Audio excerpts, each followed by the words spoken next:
Oh, and I need to re-invite. Okay, well, thank you for And she's resetting. just visiting for this evening. She's a different new person is going to be made our permanent appointee. But Yeah, Allison is just visiting. that's what I thought a year ago too.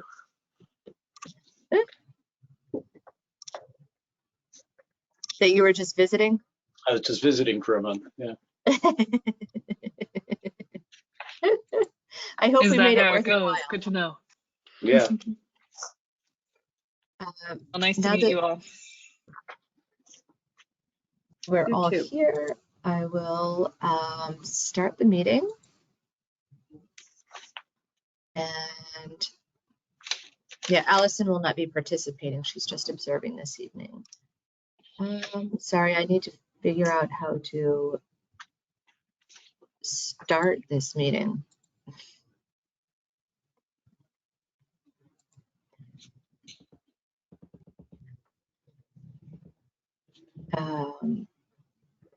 Is it in recording mode? I don't even know. Yeah, I think it's in recording mode. This session is being recorded. Okay, so we can start. My apologies. Okay. And so should I start us off with the, Yeah, you could just quickly read the preamble.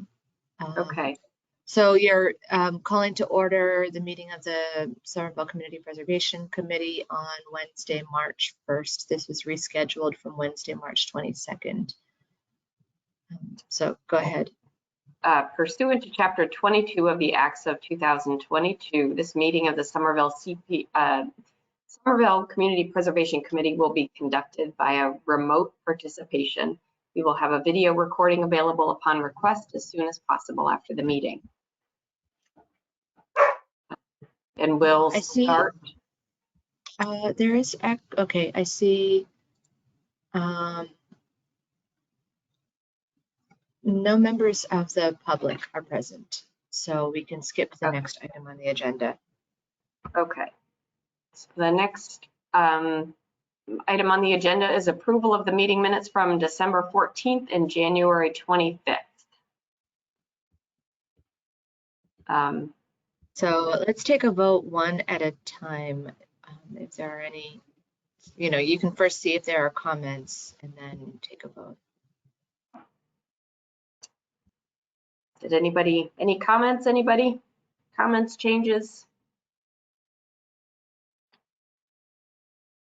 No. Okay. Roberta, Hearing no comments? was there a new package? I sent think the I've gotten it. package. I sent the package a few weeks ago. You haven't seen the package? I was away. It's possible that I missed it. There was,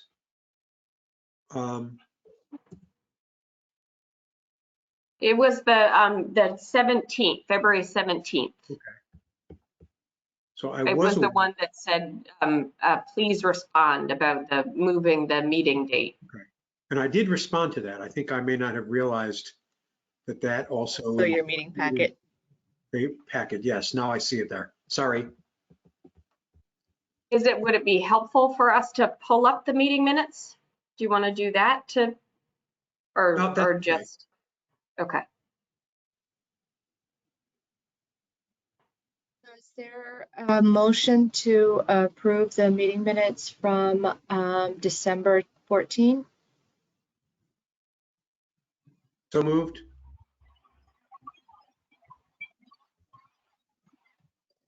I'm happy to second. Someone else will need to second it since you're chairing. Okay. Okay. I can second it, no problem. All right. And then I'll call the roll. Dick, Yes. Jahan, Yes. David, Yes. and Rose. Yep. All right.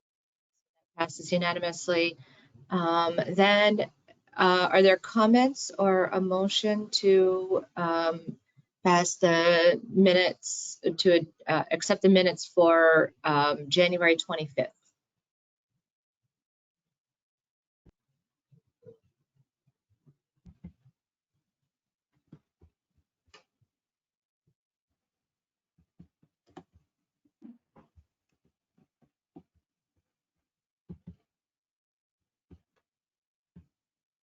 I did not have any comments.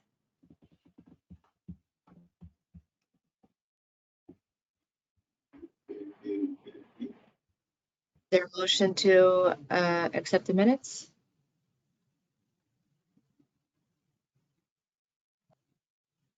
I can make the motion to accept the minutes. All right.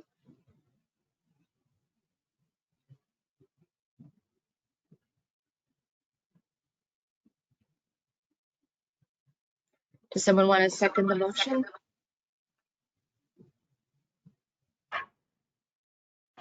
I'll second the motion. All right. And then I'll call the roll. Dick, Yes. Jahan, Yes.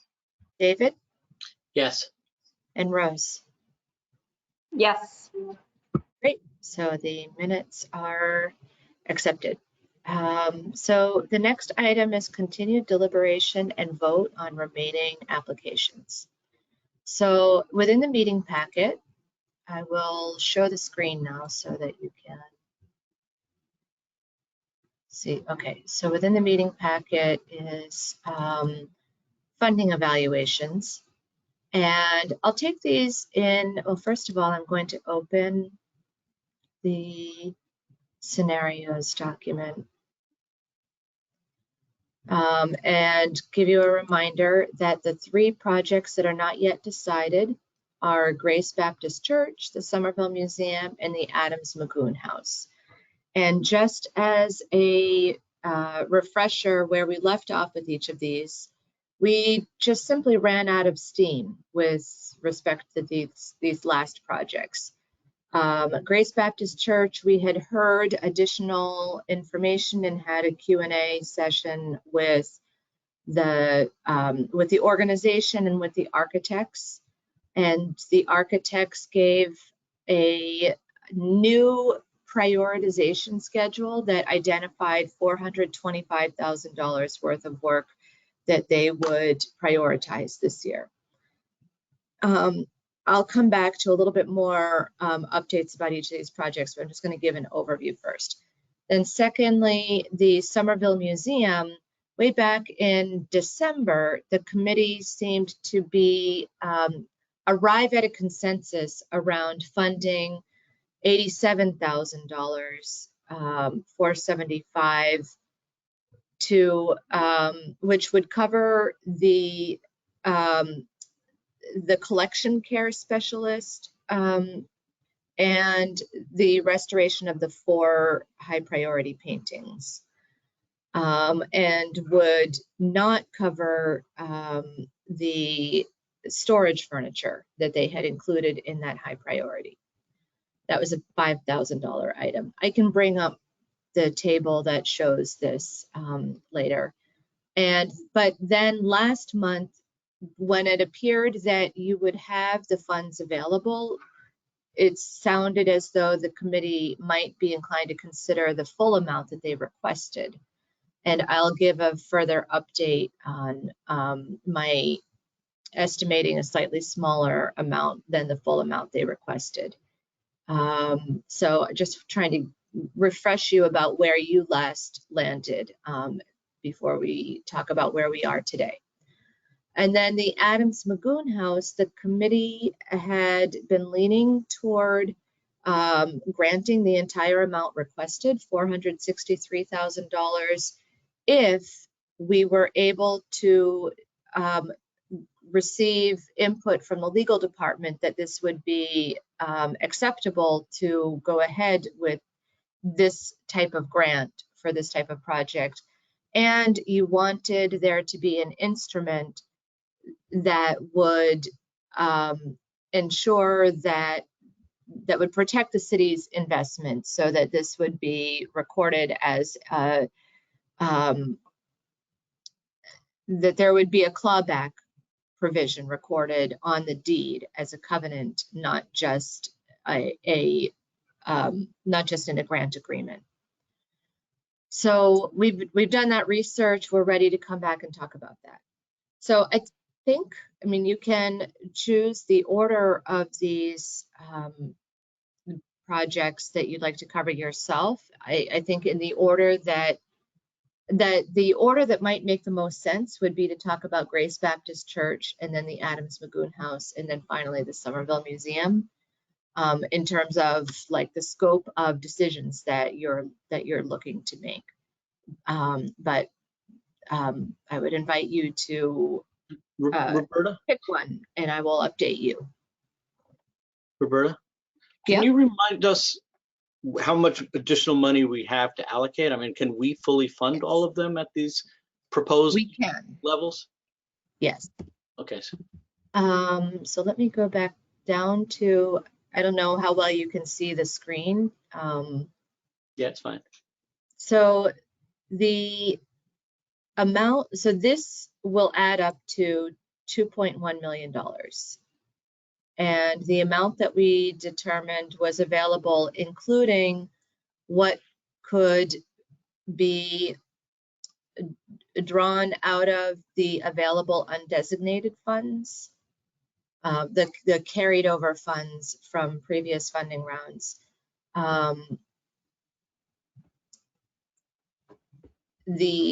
Sorry, I should have refreshed my memory so that I'd be prepared to speak about this now.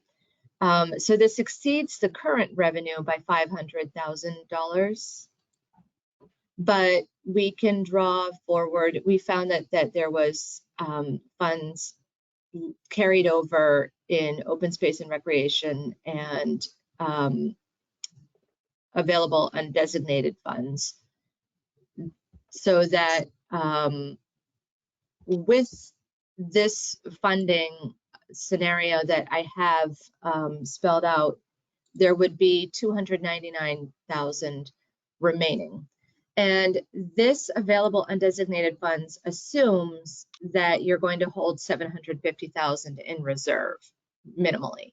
So actually with this scenario, you'd be holding in reserve $1 million, 750,000 plus this 299,000.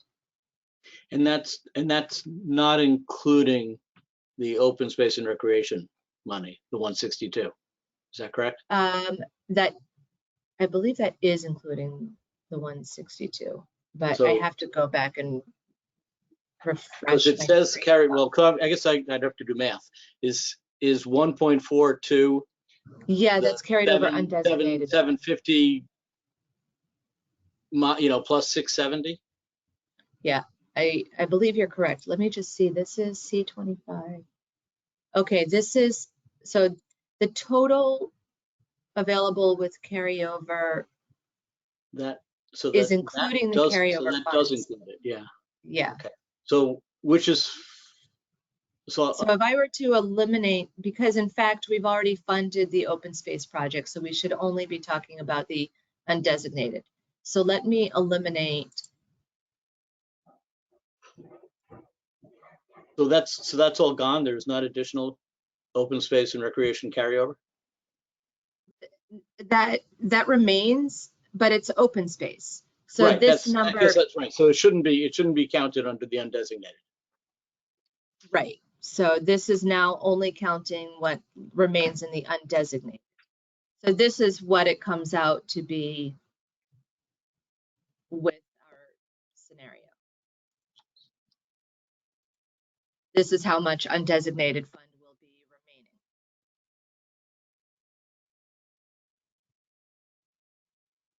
And Roberta, just, you've already said this, but I just want to clarify again.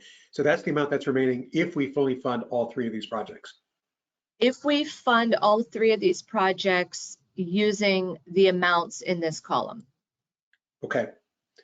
And So this column is our like what our final decision will be. This is the amount they originally requested. And then this column is just playing around with the numbers a little bit. And then this is what we finally land on.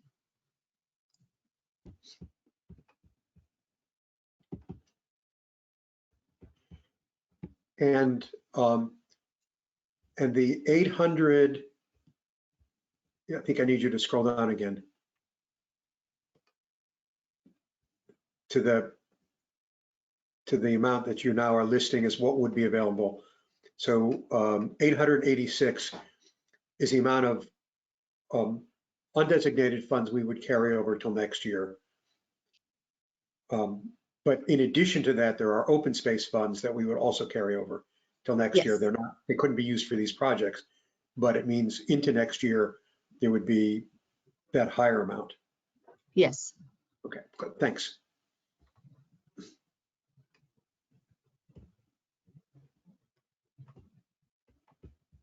So would you like to begin with one of the three projects?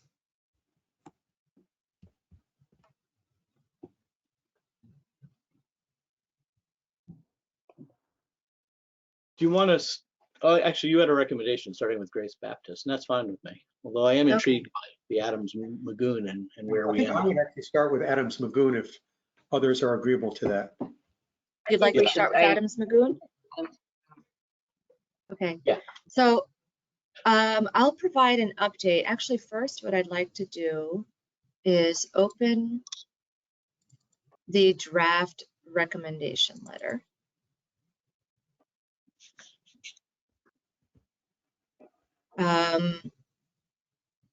So we've had conversations with the legal department, and they provided us with a set of conditions that that we could apply to this project that I think meet your objectives and are what have precedent in terms of these types of projects. So the first, and this first condition, I need to give a caveat. We know that we can have, so this is called a clawback agreement, where if the property is sold within a certain period of time, the funds, upon the transfer of the property, the funds have to be returned to the city. And this still comes, I mean, even with the clawback, it comes out, it basically holds the city harmless, holds the applicant harmless. The historic improvement gets done, and presumably they make that money back in the sale of the property.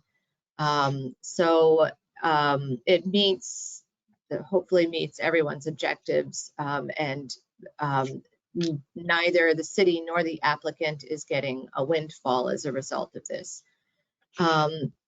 We're not entirely sure what that span could be. We've seen an example of 10 years. We're thinking maybe it's possible to go higher than that. So as a matter of policy, what we'd like the committee to think about is if you had another most unique property in Somerville come to you that you wanted to give a grant for, what is a precedent, a policy with respect to these projects that the CPC would be comfortable with establishing? So the idea of the grant essentially being a repayable loan if it is transferred within a certain period of time. Seems as though it could be a reasonable policy, but this is what we'd like the committee to weigh. How would we like to treat properties like this? Roberta, can I just ask, can you make the screen a little bit bigger? Yeah. The funding conditions section. Can you see that now? I don't know how much bigger you need it. Maybe one more chunk. Is that readable now? Do we know, I'm kind of assuming, because based on the still kind of draftish look of this, that this has not been shared with the homeowner, is that correct? So that's the next update. I shared this with the homeowner. Okay. And she's amenable to go forward with this as it is, but only for the first priority. She's concerned about taking on that level of a lien against her house for more than what she considered to be the most urgent repairs, which was the first $150,000. So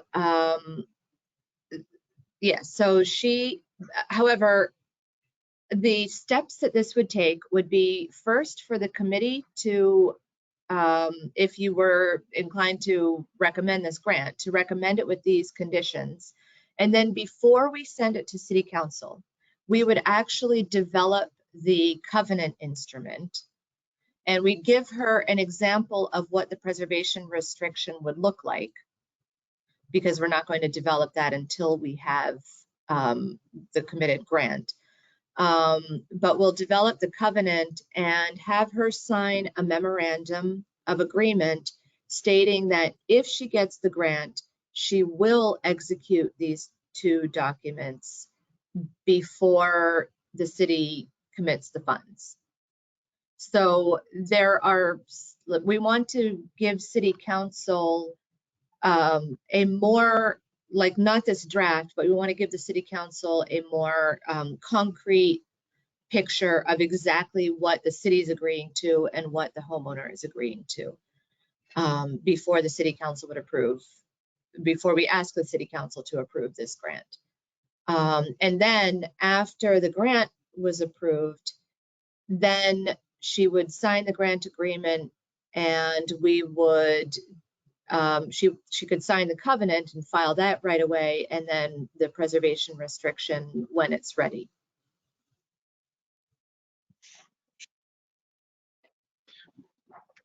Is there a definition of transfer of the property, like what that means? You know, like, That's I a don't know very anything good about the family, question. but if they leave it to their kids, is that a transfer of property? That's a very good question, because I had a conversation with her today in which she asked that question. She said, because we were thinking among staff, what if she wanted to leave it to her kids? Would it be fair to ask her kids to have to buy out the grant in order to keep the property? And that might actually be fair. But she said, what if I want to put the house in a trust for my kids? That would be requiring that she have to buy out the grant in order to put the house in a trust. And so maybe that's a detail that we would need to work out with the legal department.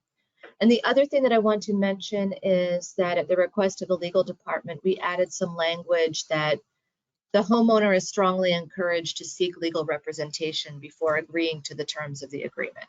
So the homeowner understands that that is strongly encouraged. In fact, she wouldn't want to do it without having legal representation.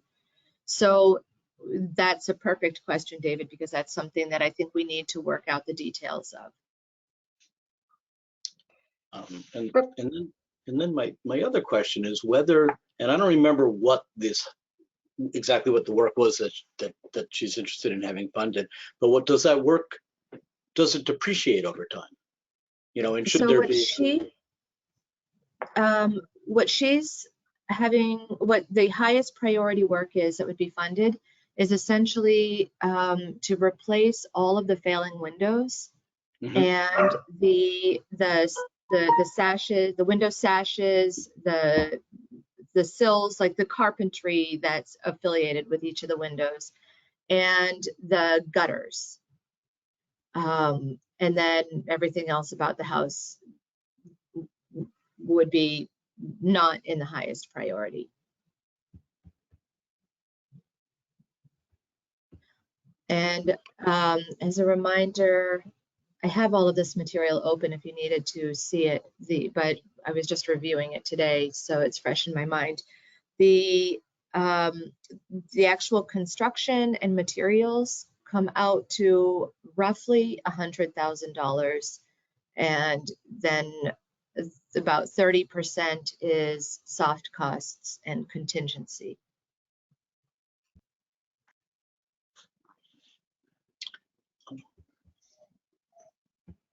Bernadette, can you talk a little bit about the right of first refusal, where that came from? That seems like a pretty significant restriction. So right of first refusal means that the city would have the opportunity to purchase the house at market price if the house is going to be sold. Mhm. And do we does the city want that? Does the city want to own? We would do that for just to, This is at the request of Sarah White, because she would like to see possibly the city consider acquiring the property in the future. But in the future, the city would have the option to exercise its right of first Yeah, refusal. it seems like a good clause to have on there. Although it does go back to number one, is like what triggers it. You know, if she puts it into a trust, does that trigger the city saying Yeah. no, we're going to buy it instead? I would assume not, but Yeah, that's a very good question. And the question about the trust, since she raised that today, I think that we would have to work that out with the legal department, whether an exclusion can be made for the homeowner putting it into a trust. well, I think it would be the same. I actually don't really see that as being a real conflict. I mean, I think first we have to decide what is a transfer, what is a sale. And then once we figure out what that is, then the city can have first, right of refusal when that's triggered. Mhm.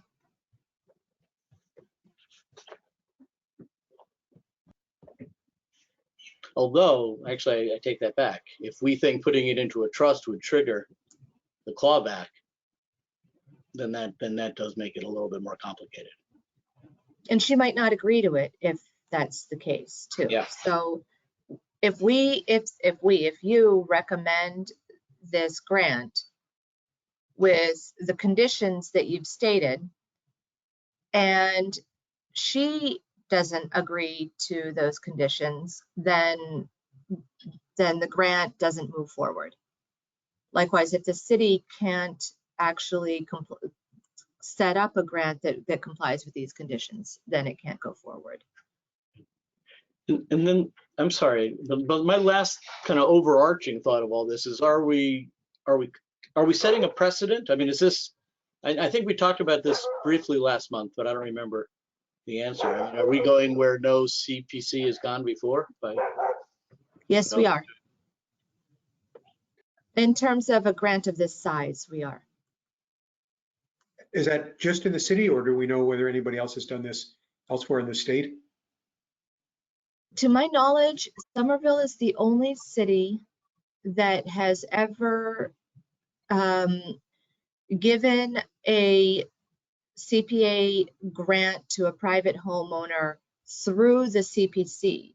There have been a few other communities that have given grants to private homeowners through grant programs, historic grant programs. And those are typically smaller grants. But so we've done this once before with 83 Belmont Street, but that was a very small grant. And so this is the first time like a real substantial grant would be given to a homeowner through the CPC. Let me just note, by the way, with regard to the Belmont Street property, it was not a property which at the time of the grant was in a historic district. So it was totally unprotected, and a lot of what we got for the relatively small money was a restriction on the entire property, inside and outside. Whereas this property already is in a historic district. And in that sense, the preservation restriction in item 3 is of much less value to us because it's already restricted. Right, although the historic preservation, the preservation restriction at the request of the planning department would extend to the interior as well as the exterior. Okay, and that is a value. So the local historic district would not cover the interior. Right. And that was a question that the homeowner raised with me was, is that restriction going to be a really hard lump to swallow? And I suggested that, she's already made a lot of cares to restore the house, that this is going to protect the efforts that she's made at restoration by ensuring that the next person who owns the house can't come along and undo everything that she's painstakingly done. Can we talk some more about the 40-year provision? We've been talking about the transfer, and I think the questions that have been raised were appropriate. And just speaking for myself, I think we want transfer to be pretty broad, and it would include putting things into a trust or any other form of transfer. That the idea is this is a private house, we're willing to put a lot of money into it, but we want that money to be protected for the city's interest, which is to maintain the house rather than allow it to deteriorate, but not to create a private benefit for the owner. Right. Other than incidentally. And so I wanted, in that light, I wanted to look at the within 40 years, because it seems to say at 41 years, basically they get this free and clear. That would be if there's a time limit on it. I asked the legal department if we could just end this full stop. And they have only seen precedent of it being time limited with a clock. So they didn't seem to want to set precedent to create a new kind of. Yeah, I don't have a problem with the time limit, and 40 years seems like a long time, especially for like these improvements that will have depreciated considerably. You know, I mean, these will now be 40-year-old windows, you know, that we're talking about. Right, right. I certainly agree with the 40-year time limit. The only other question that I have is, since the applicant has requested, it looks like $463,000,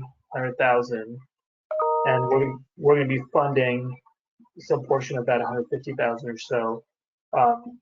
What would occur if a couple of years from now, if the applicant were to come back to us for additional grant support because of new deterioration or existing deterioration that may impact things, considering the fact that she signed this covenant now, and if there's a need in the future, what would happen? Then I think they would amend the covenant to cover the full amount that the city has invested in the property. That's a good point on that. It does sort of open the door to, does this Right. mean that every time there are improvements that need to be made, they're coming back to the city for, the homeowner is coming back to the city for additional funds? Right. And what happens to the 40-year clock as well? Does that extend out for the entire set of improvements, or just for the improvements that are being requested? The only reason why I'm asking this is because if it is a precedent-setting action, it may not apply towards the Adams Lagoon house in particular, but in a future applicant or application, we may need to consider that as well. Right. Yeah. I think the precedent question is a really good one. I mean, I have been inclined to say yes to this, with the restrictions, with the restriction that it is paid, the grant funds are repaid upon transfer. But I do worry a little, it makes me a little worried about setting a precedent that kind of just opens the doors for anybody, any homeowner with a house that's got a historic preservation to come in and seek funds. I agree. I mean, I think we are setting a precedent. I'm personally prepared to do that, but I think we need to recognize that it's one, and we therefore need to think really carefully about the terms. I personally am not happy about the 40 years, and I know the city is worried about setting a precedent without having the 40 years. I'm worried about setting a precedent with having the 40 years. Basically, it's $500,000, and if you can hang on to it for 40 years, you get to keep that $500,000 And I'm uncomfortable with that. I understand that these things, some of them may wear out in that time, but that's, if I take a loan from a bank to put windows in my house, the windows are going to wear out. But in the meantime, I have to pay the loan. This person doesn't have to pay the loan. In the meantime, they get, as long as they're keeping the property. But I'm uncomfortable with the idea of saying that, they've gotten $500,000 benefit of the house, and 40 years from now, they get it free and clear. So I'm comfortable about putting money in and comfortable with that precedent, but I think I'm not comfortable with a precedent of saying that if they can hang on to it 40 years, they get to keep it. So what restrictions would they have on doing repairs to this house without coming, like if they just wanted to like replace the windows with, vinyl windows, because that's what they are willing to spend. Is there anything that keeps them from doing that? Well, since it's in a historic district, the answer is yes. They could not do that without permission from the Historic Preservation Commission, which I think would not give that. Preservation of windows is a high priority for the commission. So they couldn't do that. So what have we done? I mean, this can't be the first time that someone hasn't wanted to put, invest the cost of period, matching renovations on an historic property. But we haven't funded it before. So what have we done? What has the city done in other situations like this? I think it mostly says, no, you can't put in vinyl windows. Sometimes what it means is we're sort of stalemated and people keep the old windows. Sometimes people say, oh, you're right, we really should put in appropriate windows, and they do. And the Historic Preservation Commission with CPA funding set up a program which still, unfortunately, hasn't been implemented, to provide small grants. And since it's never been implemented, it's not fully fleshed out, but part of the idea was to say, we know that putting in the right windows is going to cost you $30,000 when you were only planning to pay $25,000. We will give you some of that $5,000 difference. Yeah. I kind of like that approach, is something that looks at the difference between what they would normally pay and what we're asking them to pay. I think that's an interesting way to look at it. But here, this is not, as I understand it, somebody who says, I really want to put in vinyl windows. It's somebody who says, I want to do it the right way, I just don't have the money. And so I like the city saying, we'll help you. But I think, when we're talking about a big help, that we want to minimize the amount of private benefit. Even with no time limit on it, people are in effect getting an interest-free loan, which is actually a substantial value to them. And that I think I can live with. But the idea that, on year 39, if they sell the property or she transferred to her kids or puts it in trust, they've got to pay back $400,000. But if they can hang on to it for another year, it's then all theirs, does not sit well with me. Can we structure it as a loan that they repay over time? I don't know that the city is set up to do that, to administer those types of. We explored that idea, and the legal department is they're pretty certain that we cannot do this as a loan. Yeah. Be a covenant with a clawback provision. And then go and break her knees if she doesn't make a payment. What about the payments, right? Because she doesn't have much money. If we set it up, amortized over 40 years, she's not going to have the money next year even to make the payment on it. That's why she came to us, and I'm okay saying, we understand you don't have cash, and as long as we have security in the house, we're okay with that. But I don't like the idea of losing that security after 40 years. Can I say something about that, though, that's making me feel a little uncomfortable about this, is that we're tying this grant, and I'm sorry, let me know if my internet, I feel like my internet is being a little spotty, but so if you can't hear me, give a shout. But what we're doing is saying, we're going to give you this grant because you don't have the money to do, you don't have enough money to do these renovations. And that does mean that but we're not checking income. We're not checking, like, this isn't an income. I don't think we're making this this sort of check on her income, but we're not tying it to the grant authorization. But that does sort of open the doors for, if we are going to do this in the future for individual homeowners, that means we've got to be fair, and that means that we could get somebody who really doesn't need the grant funds, has plenty of money, but comes in and says, you know what, we're going to Somerville CPC, you gave $500,000 to Adams Magoon house, so can you give us, or whatever, can you give us that same amount? Not 500,000, but and it's just, I worry about that. I don't think we want to get into a situation where we're checking income eligibility and tying it to the grants. Right, but it is kind of our basis for doing it, like you point out.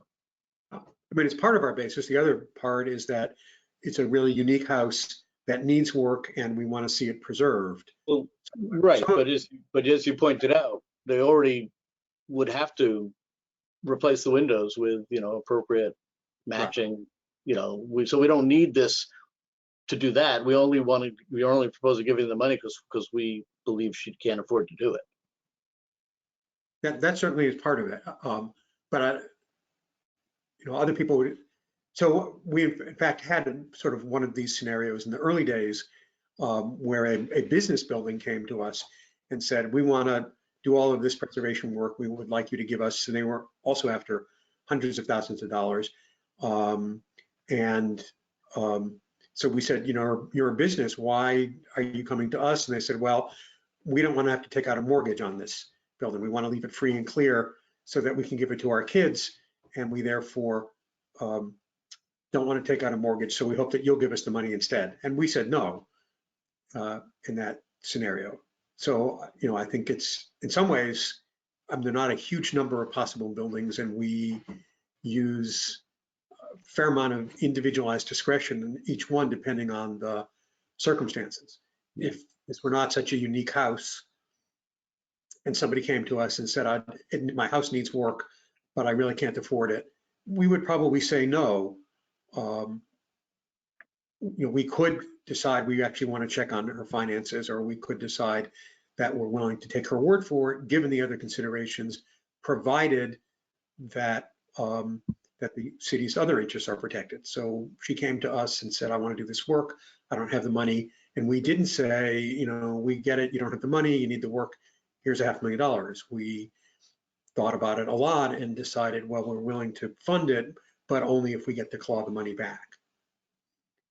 So I think, we get to make those decisions, and we do want to be fair and even-handed, and I think we need to think about it as a precedent, but we don't necessarily, so we ought to say what's going to happen when the next people come. But the answer, I think, is sort of a common, that we will use a combination of these factors in evaluating it. I think that all sounds right, but I don't think we can use income and assets as I don't think we're set up to say somebody who comes in and really doesn't and says, I just want your money. I don't need it, but I want it. I don't think we can. I think that opens us up to getting sued by someone for unfair treatment. So we've got to just know that this is, so I'm not saying that we don't do this. I'm just saying we should have a plan for this being, we just will make funding commitments to individuals and be blind to their financial need. Yeah. Do we want to ask legal to give us an opinion on how or if we should think about what she has told us about her finances? I'm not sure how we would use that information in the decision. You know, like I think, as Rose says, we could use CPA funds to create a program that has a means test, but she's coming to CPA like through the main gate, not through a program. So we have to apply the same rules to her that we would to any other applicant. So I'm not recommending that we investigate her finances to make sure that we're satisfied. I think I'm willing to take that at face value in light of the importance of the property and provided we get enough protection in it. But I also, in saying that, I'm not ignoring the fact that she has told us and that Historic Preservation has told us that funding this is important in part because of her finances. So I don't want to investigate them if there's a real, if we collectively have concerns that having a system in which we think about it without checking out her finances exposes us to liability, then we should probably ask the legal department to tell us what they think about that.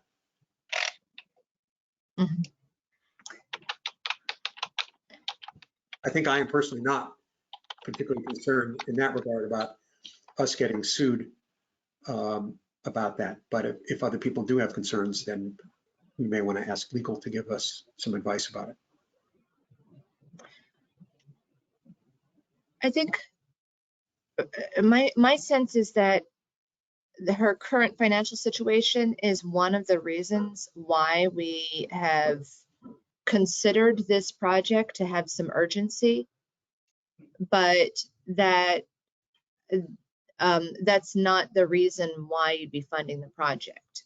That just contributes to your evaluation of the urgency of the need for this historic preservation.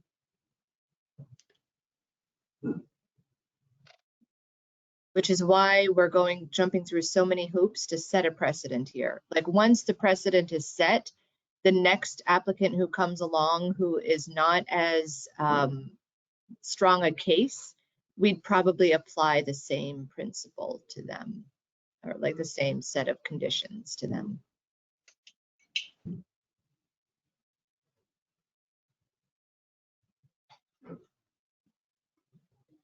But what David or Dick, you mentioned that makes me think if the property were transferred to a trust for her children, as she suggests might be the future, I wonder whether they'd be able to take out a mortgage then to pay back the city.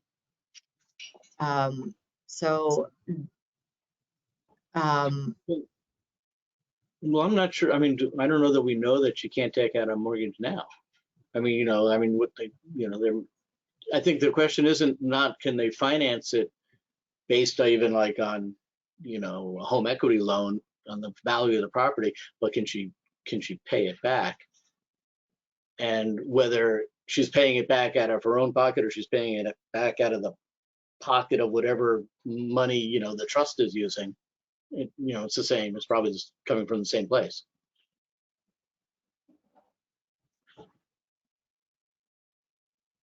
But I mean, we don't know that, she can't get a home equity loan and make the payments on a home equity loan because, as Rose's point, I mean, I don't know anything about her finances. I just know she'd prefer not to.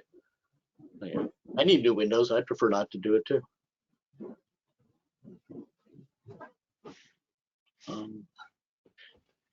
Would this property be eligible? Like, not to throw a real at a left wing, like, I got low interest loans, and whatever you call it, or no interest loans, by replacing our furnace, under Mass Save. If she's replacing, will Mass Save pay for historically accurate windows? Currently the city's housing rehab program is on hold while they reorganize it. When it does come back online, it would this would exceed the maximum funding amount that they could give for a rehab project. But that's a city program. Isn't there also a state program? The city's program is state, federal funded. Okay.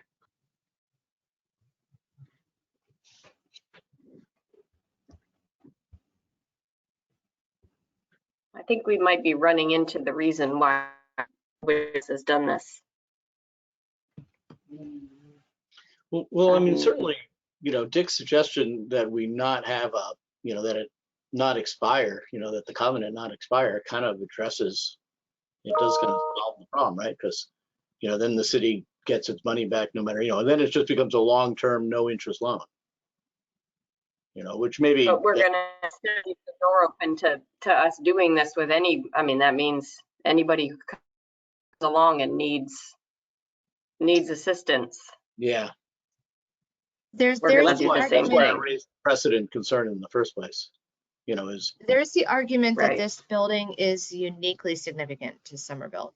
Maybe there are a handful of other uniquely significant buildings across the city, but the arguments for this building are, you know, there aren't any other 18th century buildings that, you know, if you said that only 18th century buildings could be eligible for this kind of a grant, this would be the only house that would qualify, or almost the only house that would qualify.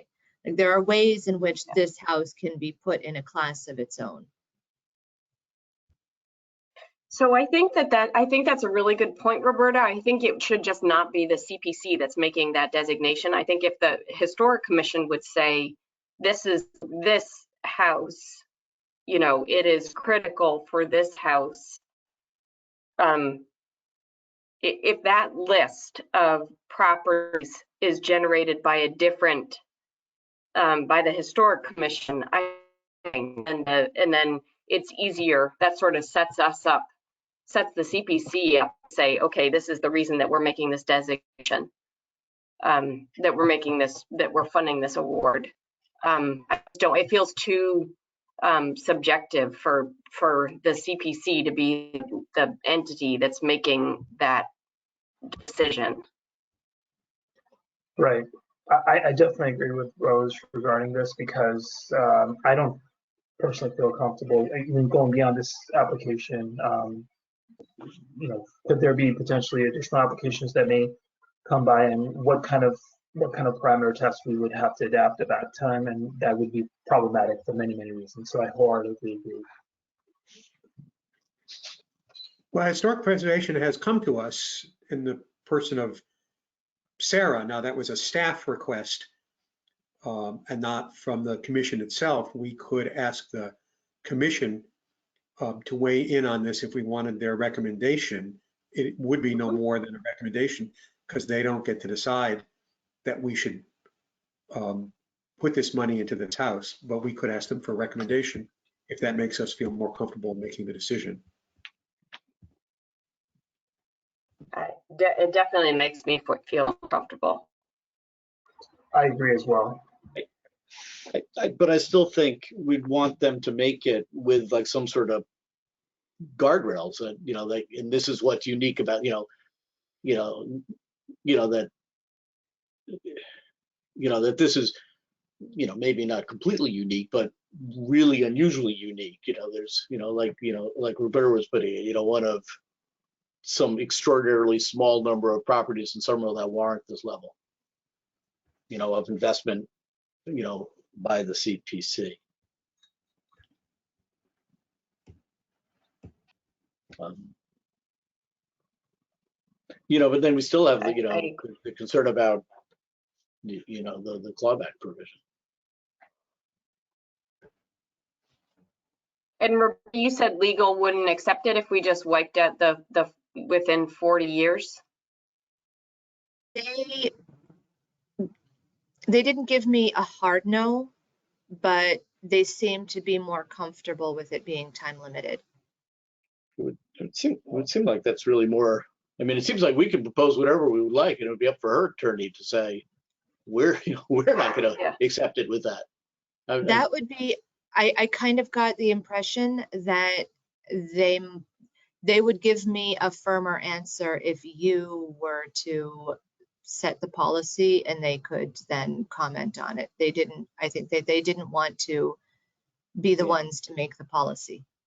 Yeah, it kind of feels like I mean, we're I know already, we're already in uncharted territory. It's just a question of how uncharted. I know that from when I use CPC or communities, we've got affordable, it comes with a housing affordability restriction of 99 years or perpetuity. So I mean, it feels like see world, there could be a longer term than. Yeah, that's a great. Then So how long are the provisions on if you get a property through the affordable housing program? Because I understand you can't just sell that for market value, right? It goes back into. Right. They're often perpetuity. So But I don't. that's analogous to the preservation restriction. Well, wait, say that again, Roberta?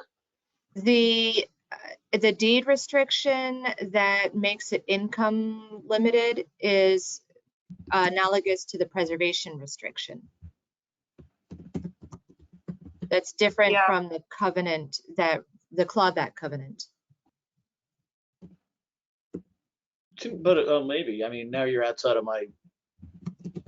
Well, all this is outside of my, comfort level. But it seems like the principle's the same. That you can't get a house at a discount and then 5 years or 10 years or 25 years later sell it for market price in Somerville and pocket that difference.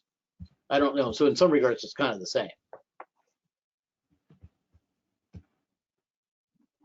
But what if we said this? What if we just gave the term of the loan? Maybe somebody has already said this, but what if the term of it's a recoverable grant and it goes for, recoverable loan or forgivable, Covenant. no, sorry. What's the actual term that we're using for this? I'm calling it a clawback covenant. But what is it? Is it a loan they're giving them or is it a grant? So that's the distinction that the legal department wanted to land on the side of grant, that this has to be a grant, not a loan. But and that's why they wanted the clawback provision to expire eventually. Yeah, that makes sense. And they didn't, but they were not firm on when it should expire. That's why I threw out a long number of 40 years. The only example that they've seen was a 10-year clawback term. Oh, we can make it 99 years. No, I get that grants are harder. That's why I also have had with clawbacks, and loans are usually have longer term.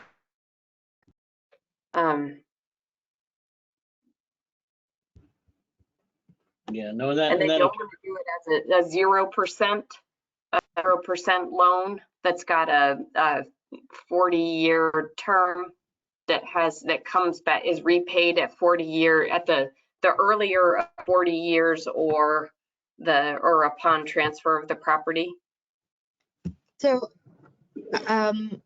one comment that maybe I should add that the legal department made was that one of the reasons why we talked about the possibility of having an equity share agreement, which is done sometimes in affordable housing homeownership programs, but it would not be proper for the city to ever generate revenue because historic preservation is not the type of program or purpose for which the city should be generating revenue.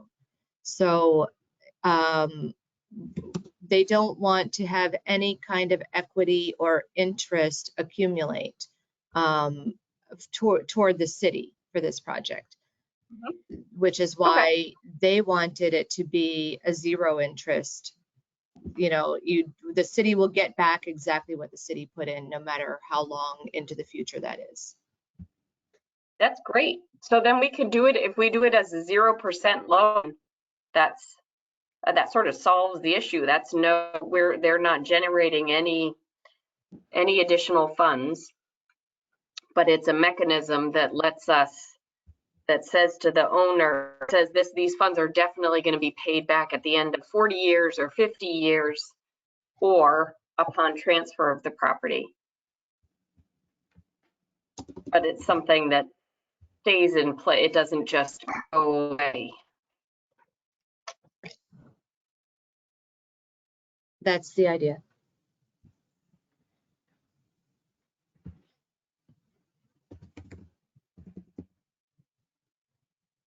So it sounds to me that you'd like to keep this on hold while you ask the Historic Preservation Commission to provide you with criteria for what constitutes uniquely significant to Somerville's history. And then you'd like to make a decision about this. We may have more answers from the legal department by then, but I doubt they'll be any more specific until the committee makes a decision, and then they can refine it from there. So based on this discussion though, is there any revisions to this language that we would want to propose back to legal counsel to evaluate? You know, like based, you know, maybe Rose on where the direction you were going?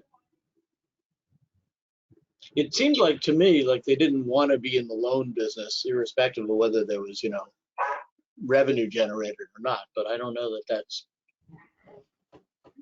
you know, definitive.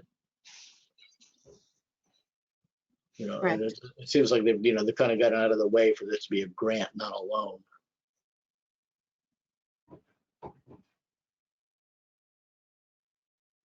So maybe Roberta, you could get more feedback from legal about that. I think that legal will give us more feedback when the committee advances a recommendation. I think, like, I've probably reached the limit of what they're going to give me. But they'll tell you for free. Yeah. Yeah. And let me ask about the request to the Historic Preservation Commission. I understand the request to be to say something about this house as opposed to the funding we're proposing to give them. Do I have that right? Right. Yes. I think that's right. Yeah. What makes this house uniquely, you know, uniquely eligible for this sort of effort on our part? And some assurance that there are, you know, there's not a slew of other ones just like it. Okay. Right. I mean, ideally, and I don't even know that you have to write anything specifically about this. How, if there's a list, I mean, if you have a list in your, is there a list of properties that you sort of think, okay, these would be the properties that we would go above and beyond, like? So I'm sure like that there's a this. list, say, of houses that are from before the 19th century, which is not a very long list. I think probably there is literally no other house that's like this in terms of its age and its condition. The number of houses is small, but for example, another quite significant house whose name I'm blanking on, Sycamore Street. You may remember it, Roberta. And I think Sarah may have mentioned it when she presented, which is a house where I think that one of the generals in command of the Battle of Bunker Hill was located. So it's quite an important house. But in terms of its actual physical condition, it's been substantially renovated. I don't know that there's much original material that's on it. I think some of its historic character may have been put back onto it recently as part of renovations, and the interior has been completely regutted and modernized. That may be the only thing that's even close. So in that sense, this one probably is unique. But we can ask the Historic Preservation. Is that the Tufts house you're thinking of? Yes, thank you, the Tufts house. The other concern that I have is, some wealthy developer acquires, the Tufts house and says, hey, I want to keep it the same as it is, but I don't want to pay for it. I want you guys to, I want the deal that, Adams Magoon got. I mean, is there a financial test? Or can anyone come to us and say, I own one of these uniquely important houses and I want money from you guys too? Well, so the CPC isn't obligated to give a grant to every person who requests it. If the fund, especially if you have, year to year, you have more requests than funding available. And if somebody makes a request when you don't have the funds available, the only answer you can give them is no. Yeah. So I'm not sure that you are obligated to treat every request the same. But that being said, it would still be nice for us not to be able to be being accused of being arbitrary and capricious about how we do it. So Roberta, could you pass this on to Sarah or Wendy and ask them to put something together that would then go to the Historic Preservation Commission? Yes. And Great, when thank does you. the Historic Preservation Commission meet again? We now have this sort of twice a month schedule, at least in theory. So let me look at the dates.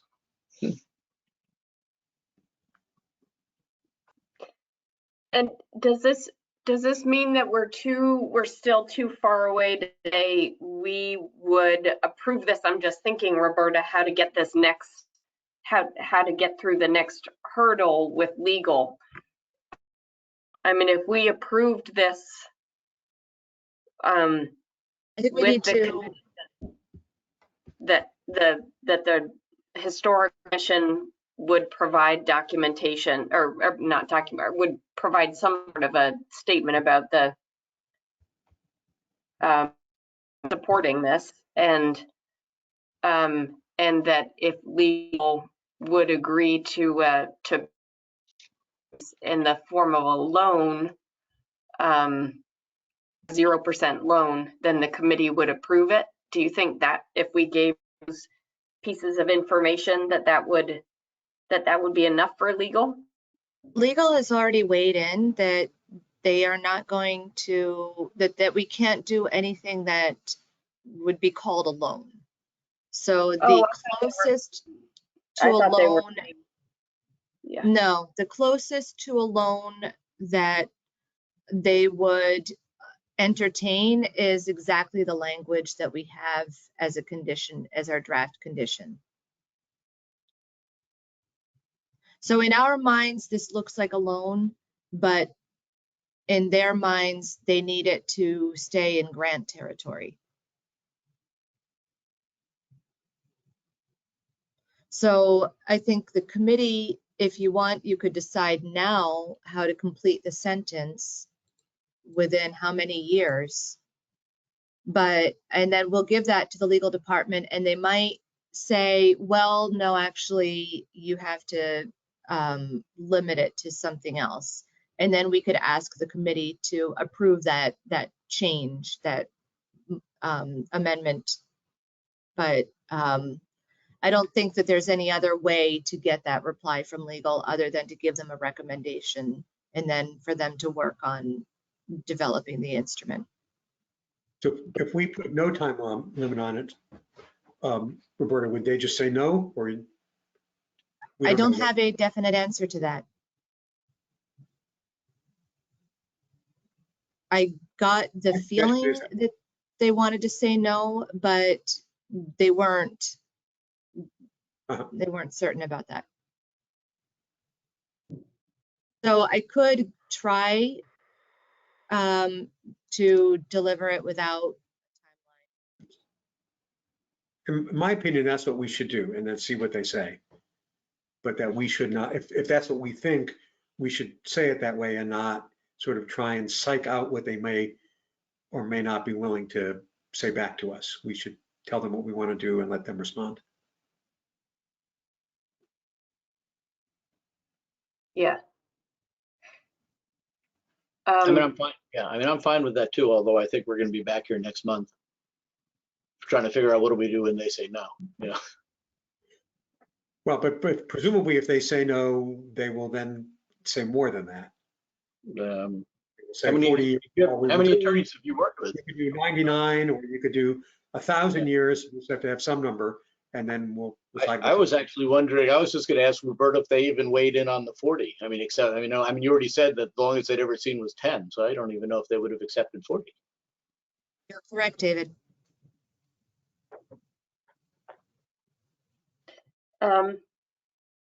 Maybe they won't notice there's no number there. I mean, in the context of affordable housing, there are often things that are, the term that gets used is soft. A loan that is soft in the sense that after a certain amount of time or certain conditions, it gets waived. But that's because built into the program is that it's meant to be a subsidy in the first place. And this is not. Well, built into this program, we are accomplishing the preservation of a property.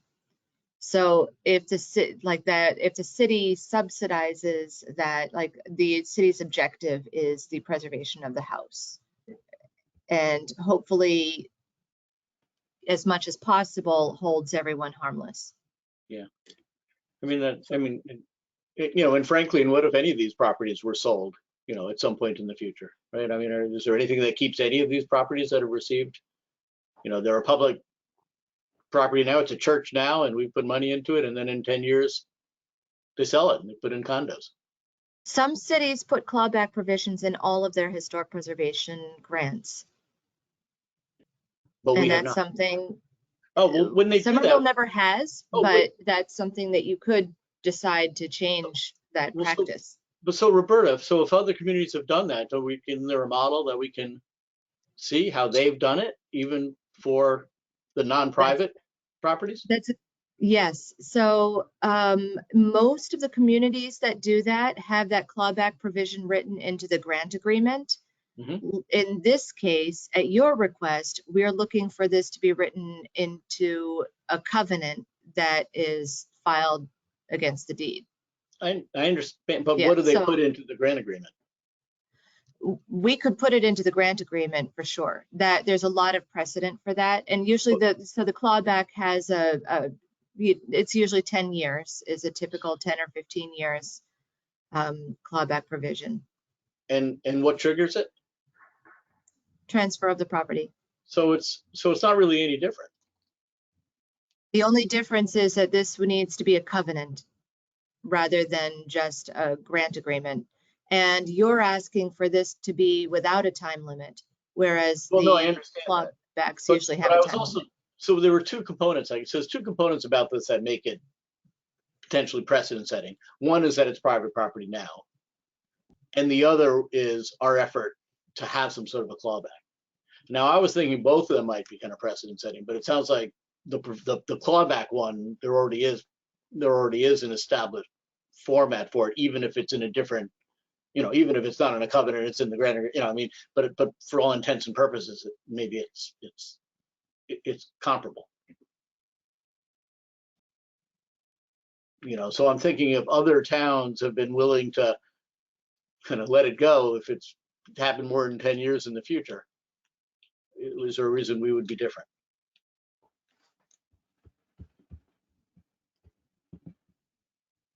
You know, or 40 years in the future, you know. In what- most cases, the grantee has been a nonprofit organization if it's not the municipality. So what's unique about this is that it's a private homeowner and not a nonprofit organization. Yeah, okay. And, you know, I mean, it's a fair question of, But that could be our justification for why we're making it 40 years and not 10. Right. You know, so we're getting 4 times, you know, the normal clawback period. Yeah. Or whatever number we decide on if they won't let us go with no number. Yeah, I mean, I think ultimately, you know, the committee has to decide, do we want to do this? You know, and then secondarily, how do we do it, you know, in some regards.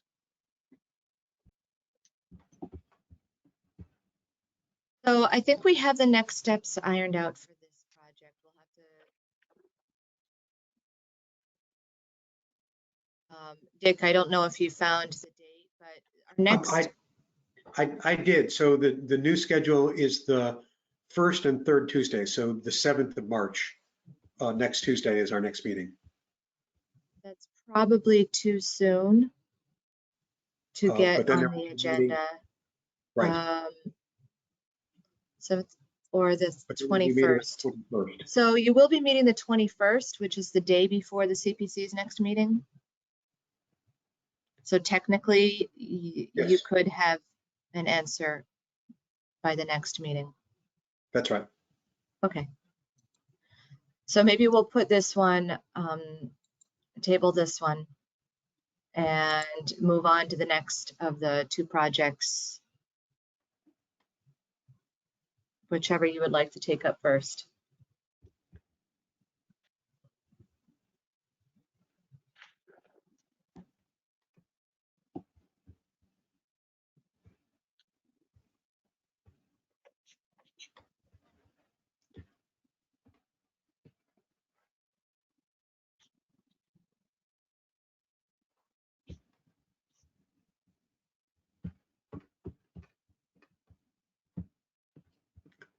Seems like we had a Baptist next. Grace Baptist? Okay.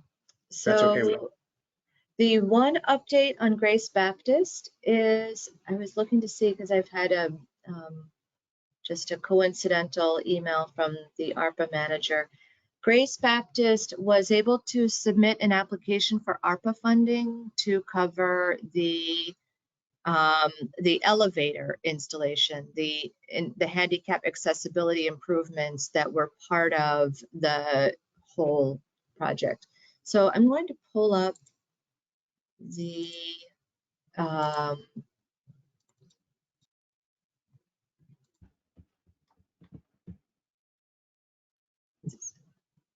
think this is what we wanted.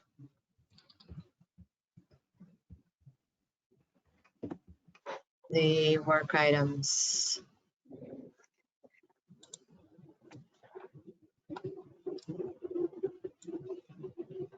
Oh, this was the schedule, not the, sorry. Well, I'm not going to close it. I'm just going to put it aside. This is the document that I want.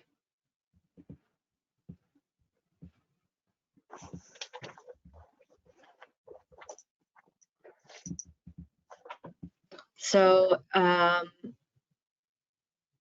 425,000 was what they had estimated for the highest priority scope items for this year. But that leaves the remainder of the proposed work scope, which is the elevator and restrooms and some additional items that need to be improved around the building that are less high priority. So they've requested from ARPA funding for these steps. So I just wanted to put that out there, that they'll be able to, if they received both the CPA grant and the ARPA funds, they would likely be able to add that to the schedule that they've given so that it would be completed. The ARPA project would have to be completed within the next, I think, 18 months. And the work that they're asking for to be funded this year could probably also be added to this list of scope items to be undertaken with the current mobilization of their construction team.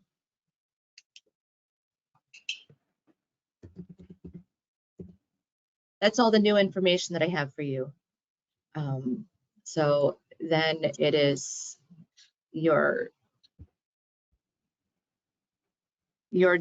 deliberation about whether you would support funding the next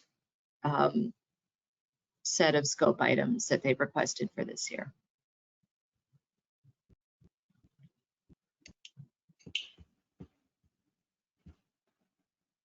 I can't hear you, Rose.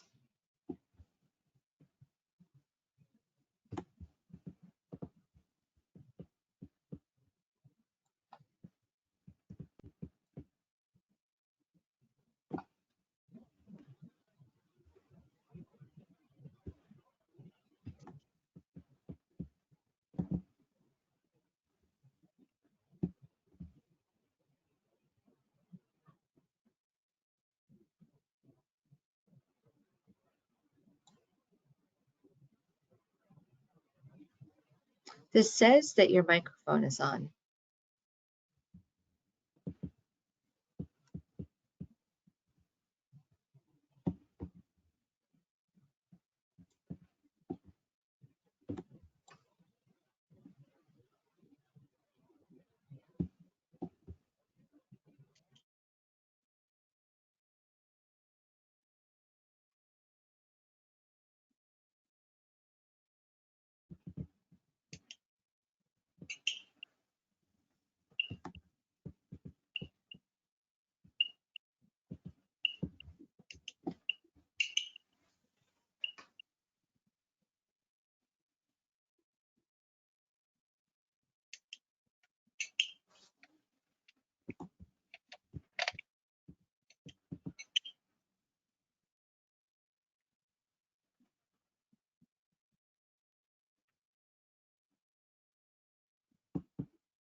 There, can you hear me now?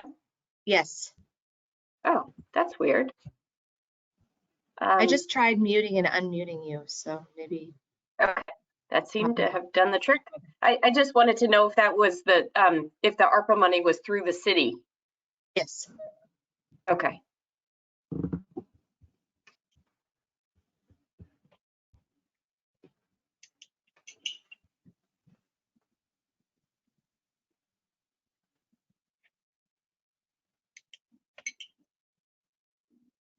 So the total cost then is the,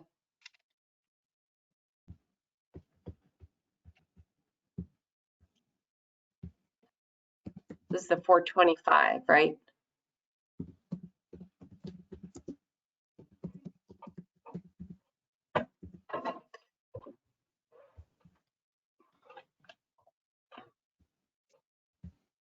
Yeah, my feeling about this, I mean, it was helpful to have them come and present at the last meeting. My feeling about the,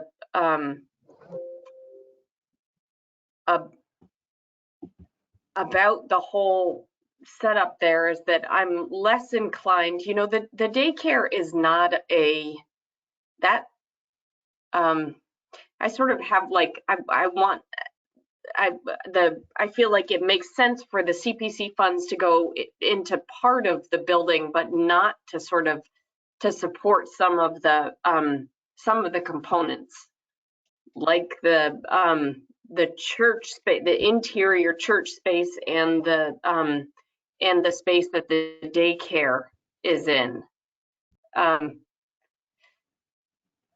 The food pantry and sort of in the building in general and accessibility, I think, are things that it makes sense for for CPC to be in.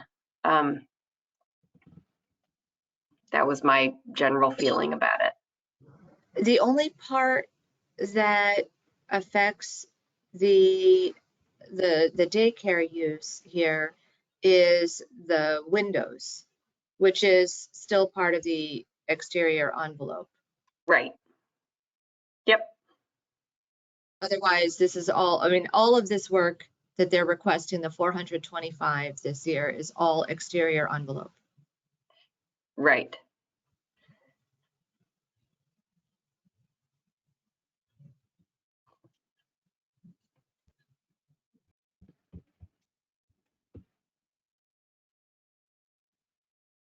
So I think should we just make a motion to approve?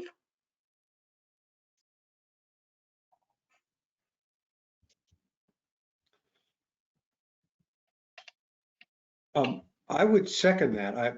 People had concern, a lot of the concerns that we talked about before had to do with whether they were moving stuff along well enough. And which is why one of the things we thought about was possibly saying to them, we'll do this stuff sort of in pieces. So I want to just ask whether the people who had the concern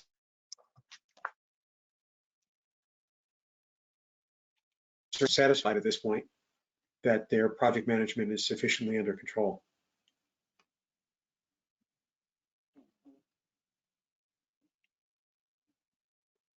I don't know that I have more, that we've gotten more from them about anything more about their project management oversight.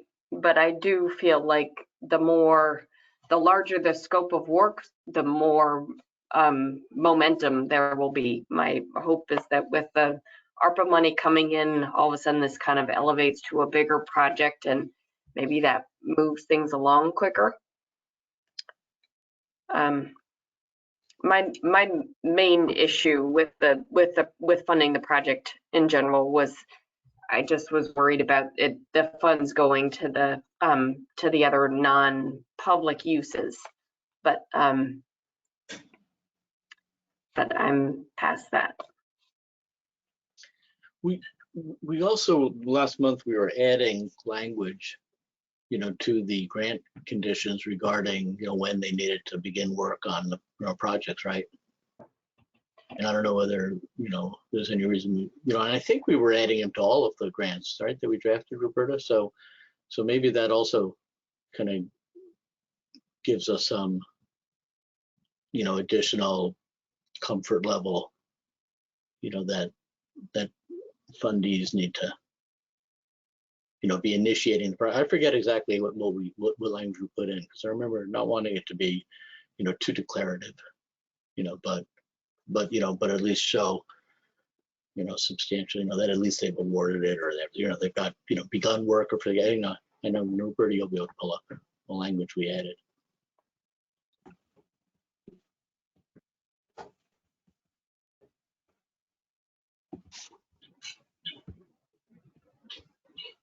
Yeah, initiated within 3 years, unless an extension. So.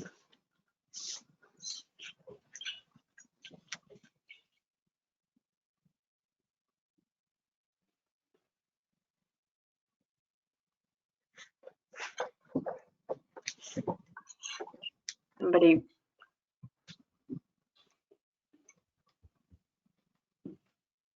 I think we have a motion and a second, right? Well, Rose is chairing tonight, so someone else needs to. Okay.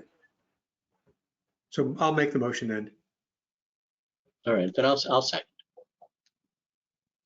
And that is to fund the $425,000. And include the kind of language that that David mentioned.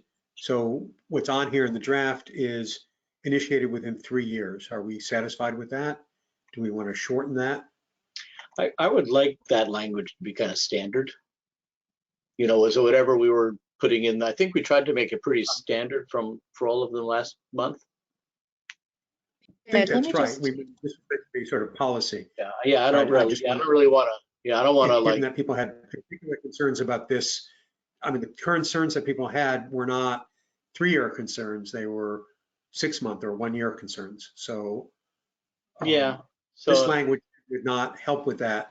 If that's our concern, if we are sufficiently satisfied with what they told us, and we just want to go with the standard language, I'm okay with that. But I just want to make sure that the concerns that people have are getting Okay, adequately addressed. actually, I forget. I didn't realize it was such short term.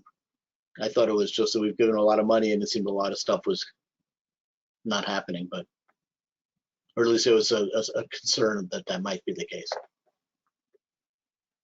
I don't do anything in 6 months.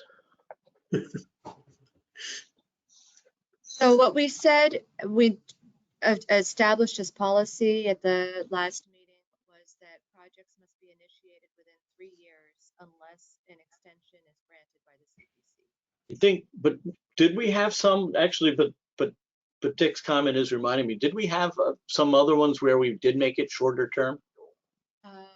I think there might have been. We may have had an alternative version where it was, and you need to do this soon. There was sooner. one, I think, that we asked to be shorter term. Started trying to with the remember. year or something of the year. That might have been the planning. Was that one of the planning ones for the city, like one of the open space planning ones? Yes, it was for 217 Somerville Ave, which is planning for a brand new park. Yeah. And we said it must be that the project must be initiated within 1 year. Yeah. Unless a So extension is granted. So much for my, one template idea, but, but we can still, but this was just a planning one, so maybe that's our distinction. Yeah. But it can also reflect particular concerns, and since people had particular concerns, we could put this one on a shorter lease and say 2 years or 1.5. One seems sort of extreme to me, but other people may feel otherwise.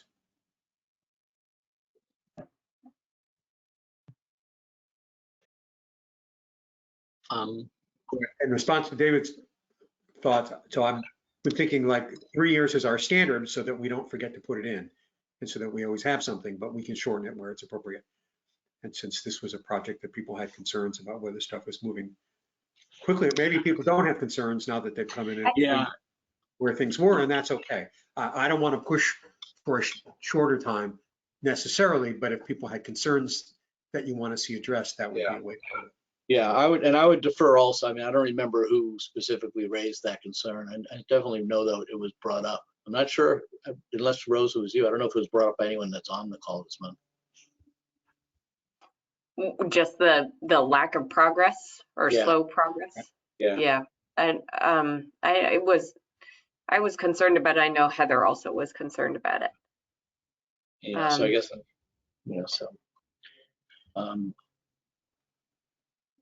I would like, to me, I'd like there to be a pretty high threshold for going other than than our standard language. And I'm not sure if this meets it or not, but I would defer to other committee members if they think it does. So Rose, since you were one of the people who expressed concerns, do you want to shorten this to less than 3 years? I'm fine with keeping it at 3. I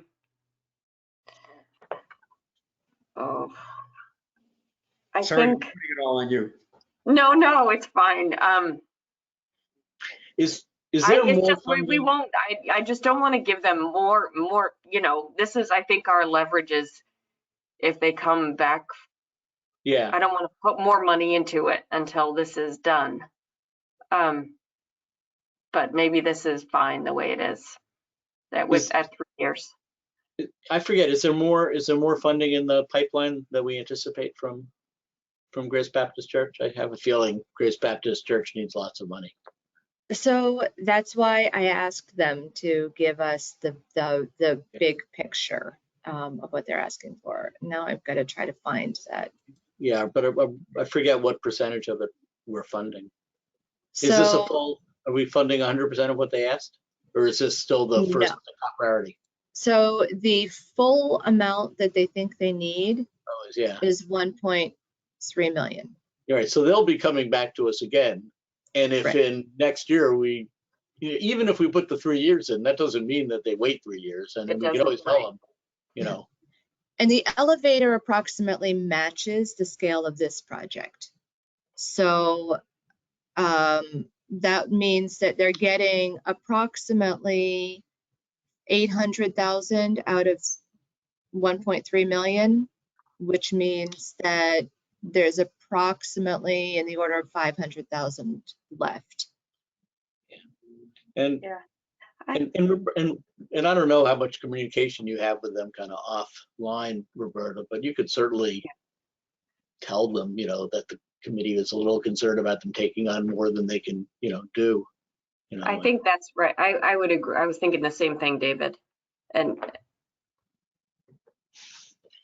and then, and just like, give them a, a sense that it's certainly, that's something we discussed, and it's something that, they should be aware of before they're coming back and asking for more money, unless they're able to demonstrate progress on the money we've given them. Yeah. Just for context, I wanted to bring up, I don't have that item open anymore. Yeah, I wanted to see if I could find the budget for what we funded in the past, but I don't think I have that in any of the. So yeah, they have a description, but not the actual funding amounts that we've given them in the past. So there's something like about roughly 450,000 in the amount that in the last two grants that they're planning to undertake this year.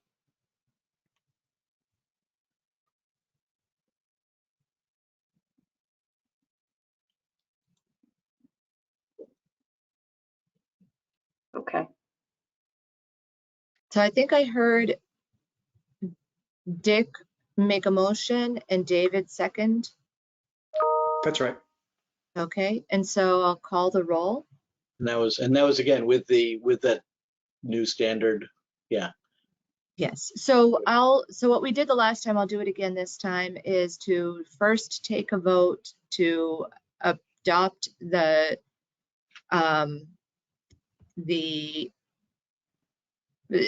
recommend the funds, and then take a second vote to approve these conditions. So this is the vote to recommend the funds. So I'll call the roll. Dick? Yes. Jahan? Yes. David? Yes. And Rose? Yes. Right, so that passes unanimously. And now I need a motion to approve these conditions.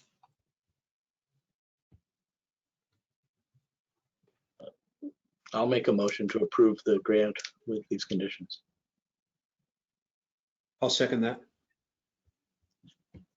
I will take a roll call. Dick?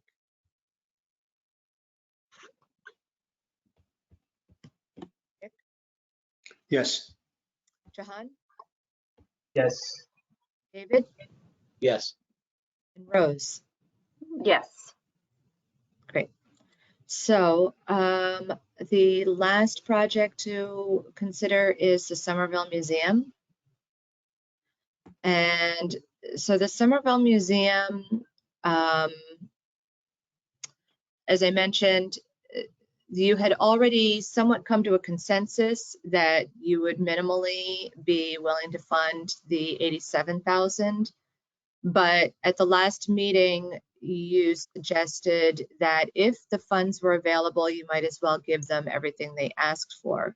In the meantime, they've also applied for ARPA funds, and the ARPA request that they've made would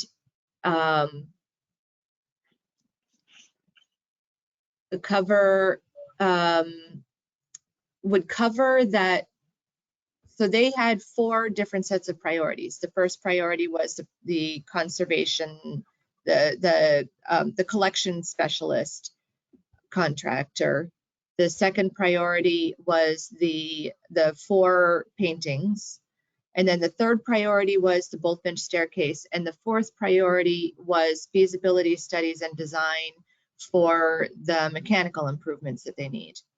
So the ARPA request would cover the mechanical improvements, including the feasibility and design. So either way, if that could be funded by the city via ARPA, or it could be funded by the city via CPA. So I just wanted to put that out there for the committee. You can consider whether you would want to. So you're making the decision first before the ARPA folks make the decision. So would you want to take a risk that they don't get the ARPA funds this year, or they never get the ARPA funds, and they'll have to ask for the feasibility studies next year and find a different funding source for them? Or you leave that to ARPA? And what was that? What was the amount of that portion? Also, but there was the last thing. What was the storage furniture, the furniture storage? Yes. Where So did that let me, fit? right.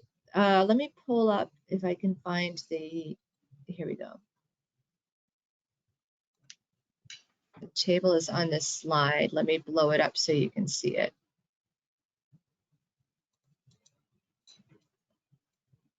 Can you see those numbers? Still too small. I can tell by your expressions. That's pretty good. Okay. The storage furniture was part of their request in the first priority.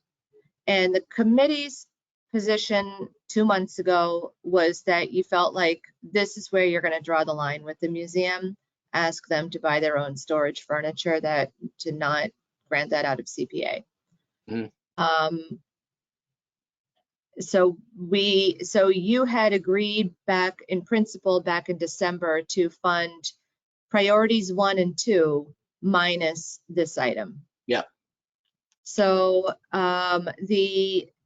what they've given you for a budget for the climate control and fire suppression is $41,000, which is I think the same as what they gave to the ARPA request. So, it's a little bit of a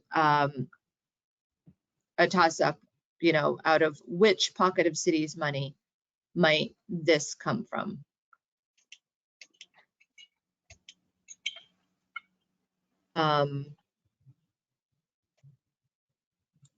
In the scenario that I drew up, I took a guess that you might land on funding only priorities 1 through 3 and leaving the 4th priority for ARPA.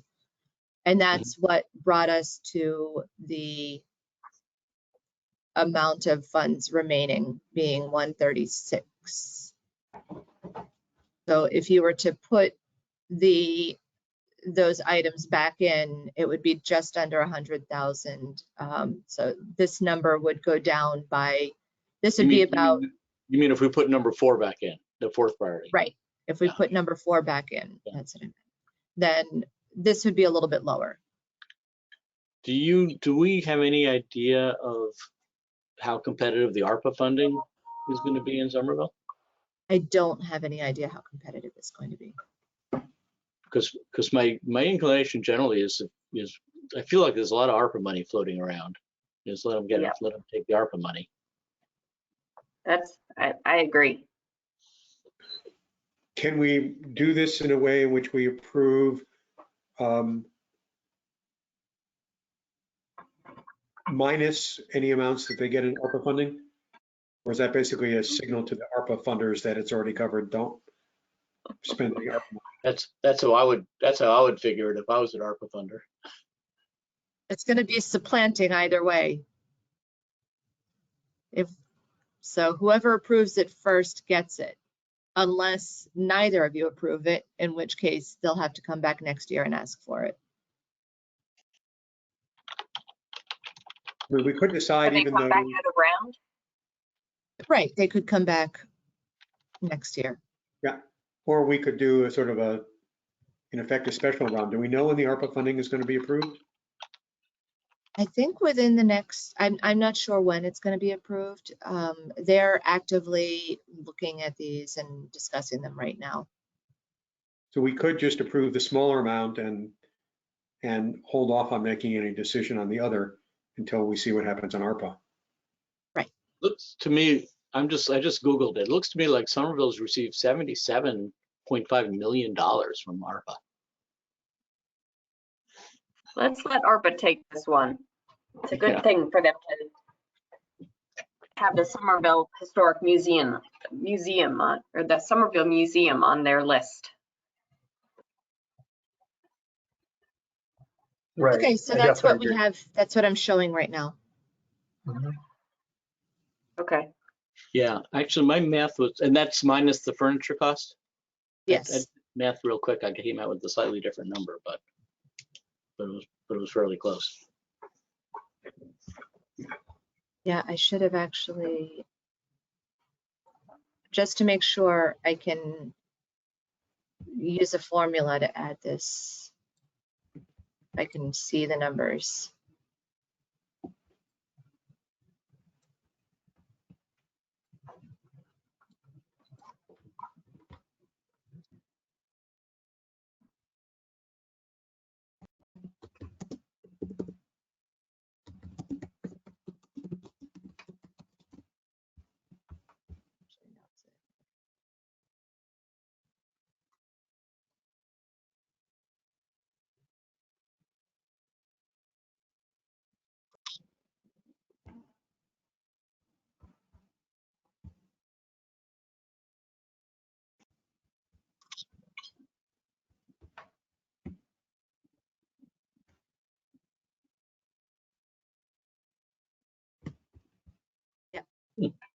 I had the right number, 151. I'm sorry.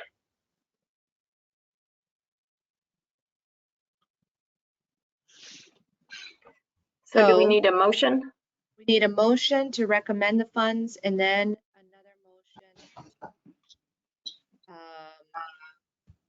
Approve the conditions.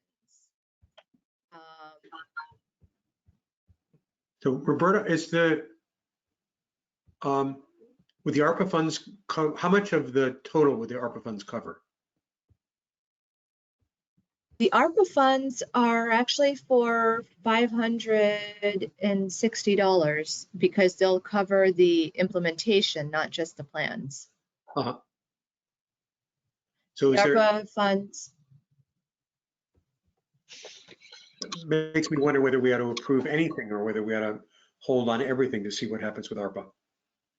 well, that's the only overlap between the CPC request and the ARPA request. I'm sorry, could you say that? Which is the overlap? That $41,000 is the only overlap that I saw. Uh-huh.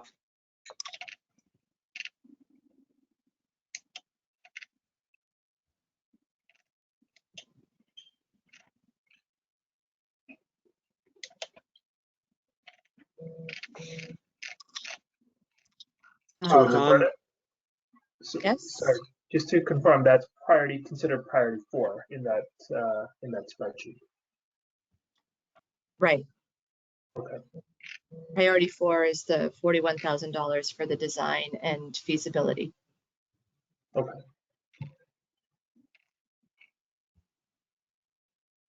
So then what we need first is a motion to recommend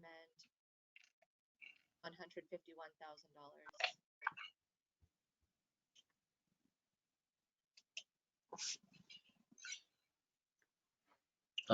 I'll make a motion that we allocate the funds.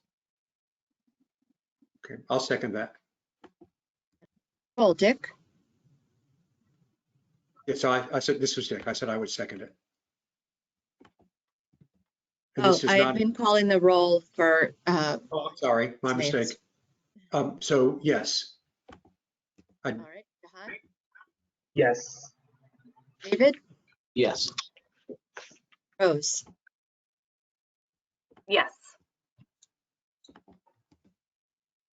and then the conditions that we have are these 3 conditions. The first was discussed last December. Artifacts that have been preserved using CPA funds may not be sold or disposed of without first obtaining city approval. And then the other two standard conditions that you've just discussed. Is there a motion to accept these conditions, or would you like further discussion about them?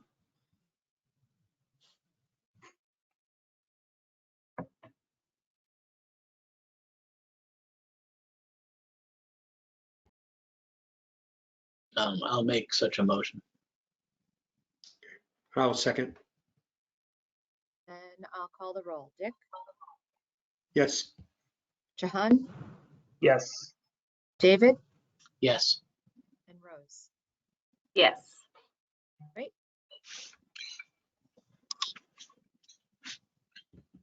The first item on our agenda. Let me bring up the agenda again.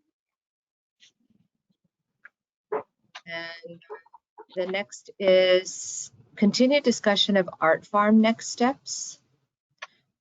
It may be that you want to table this until the next meeting, or table it until the April meeting, because the next meeting is going to be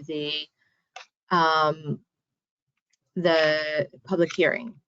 But the question that I had asked with respect to Art Farm is whether the committee feels that, do you need to write a new recommendation, or is the current project sufficiently similar to the project that the CPC recommended in 2019?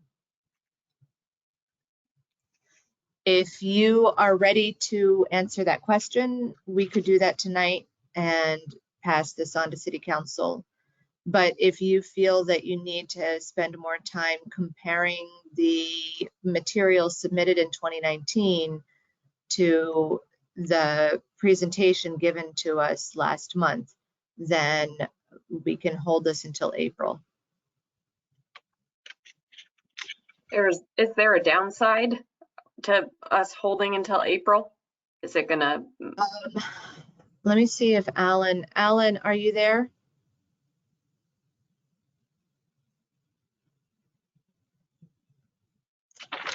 The only downside would be that I don't know if there's a specific date when City Council needs to move forward with this. I haven't heard that there's a short timeline for them. As long as this stays on the books, we heard, they can continue to consider it to be committed, even though we might have to change the recommendation. Okay.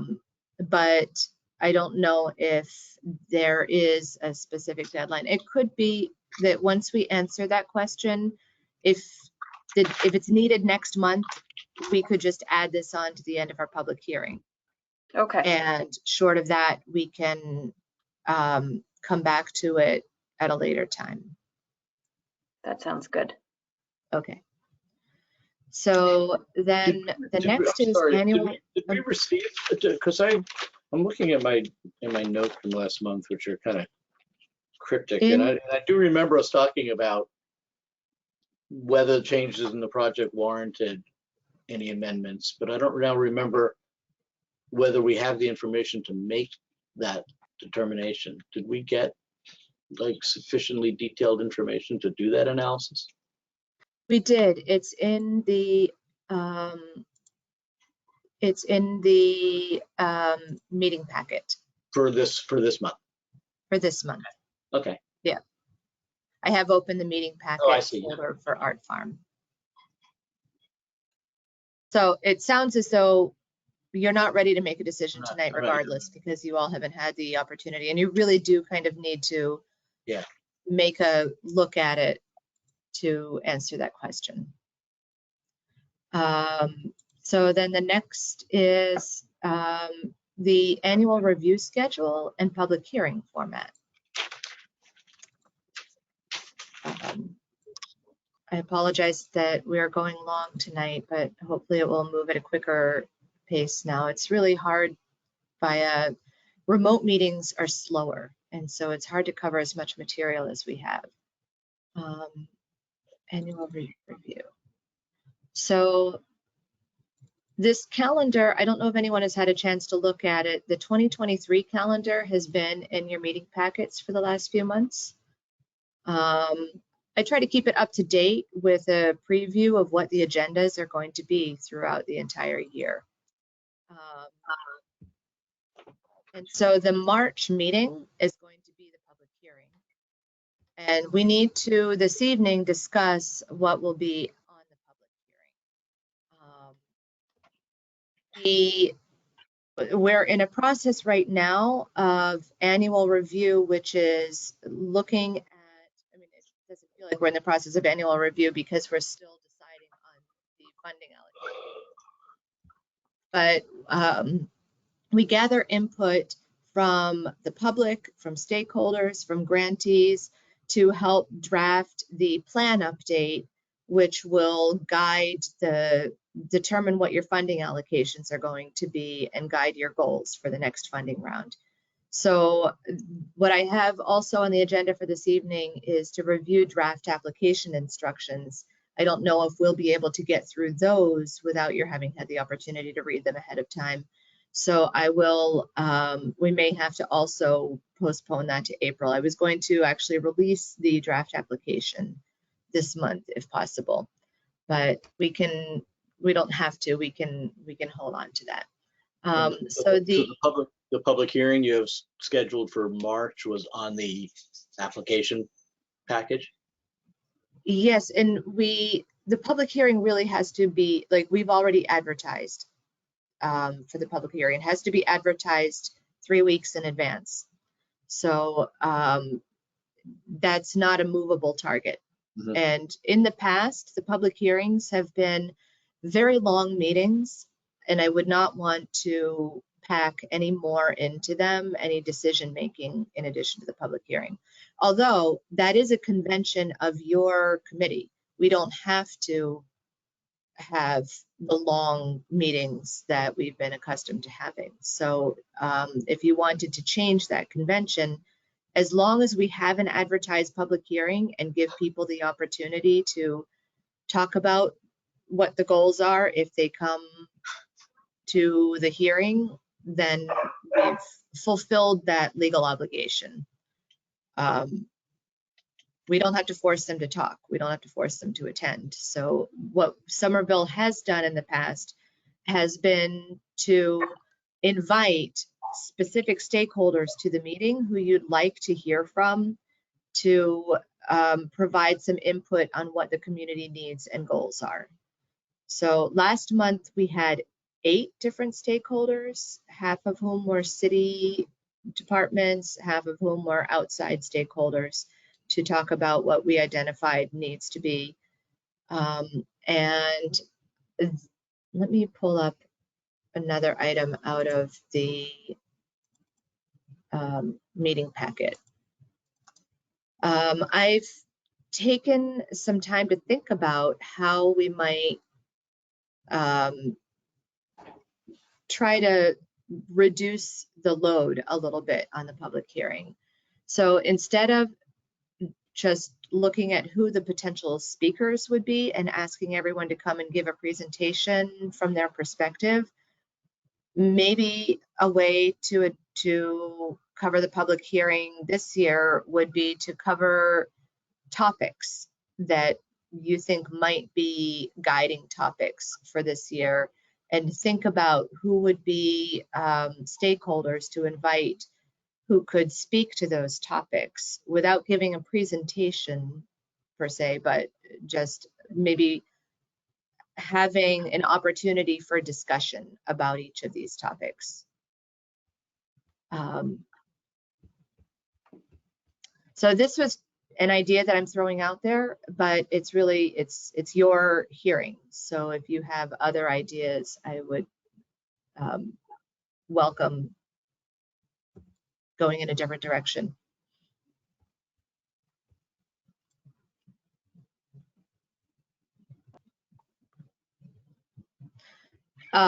Maybe one further thing that I had not explained, I didn't get to the point in the calendar where for the April meeting, I was thinking of requesting all of the current grantees who have not,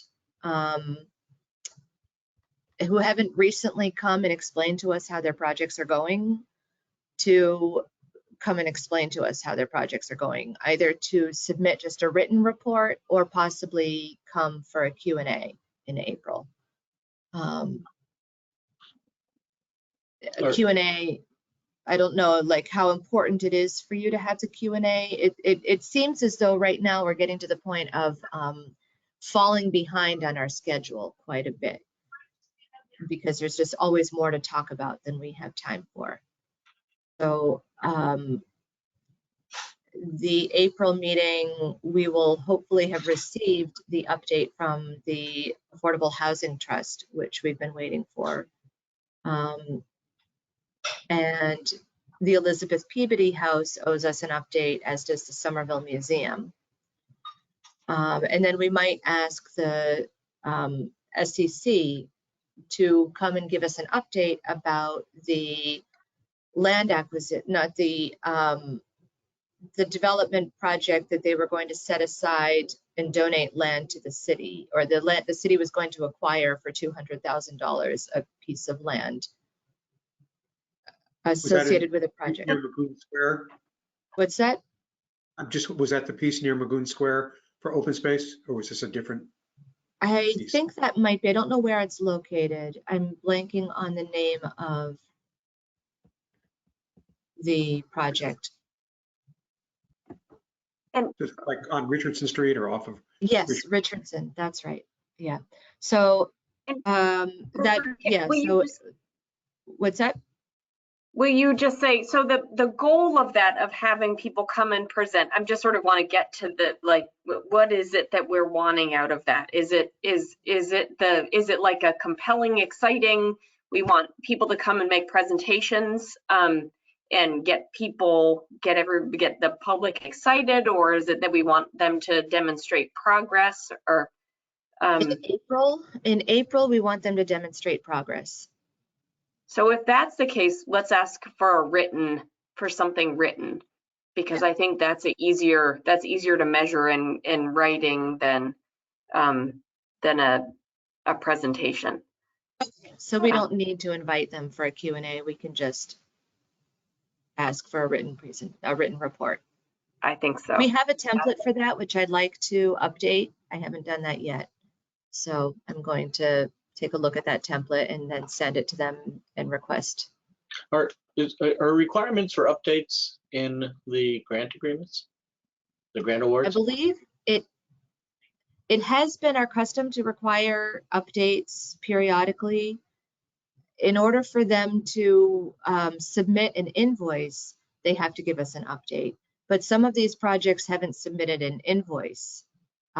So we haven't, so I really want to go back and ask them to give us an update on the project. Yeah.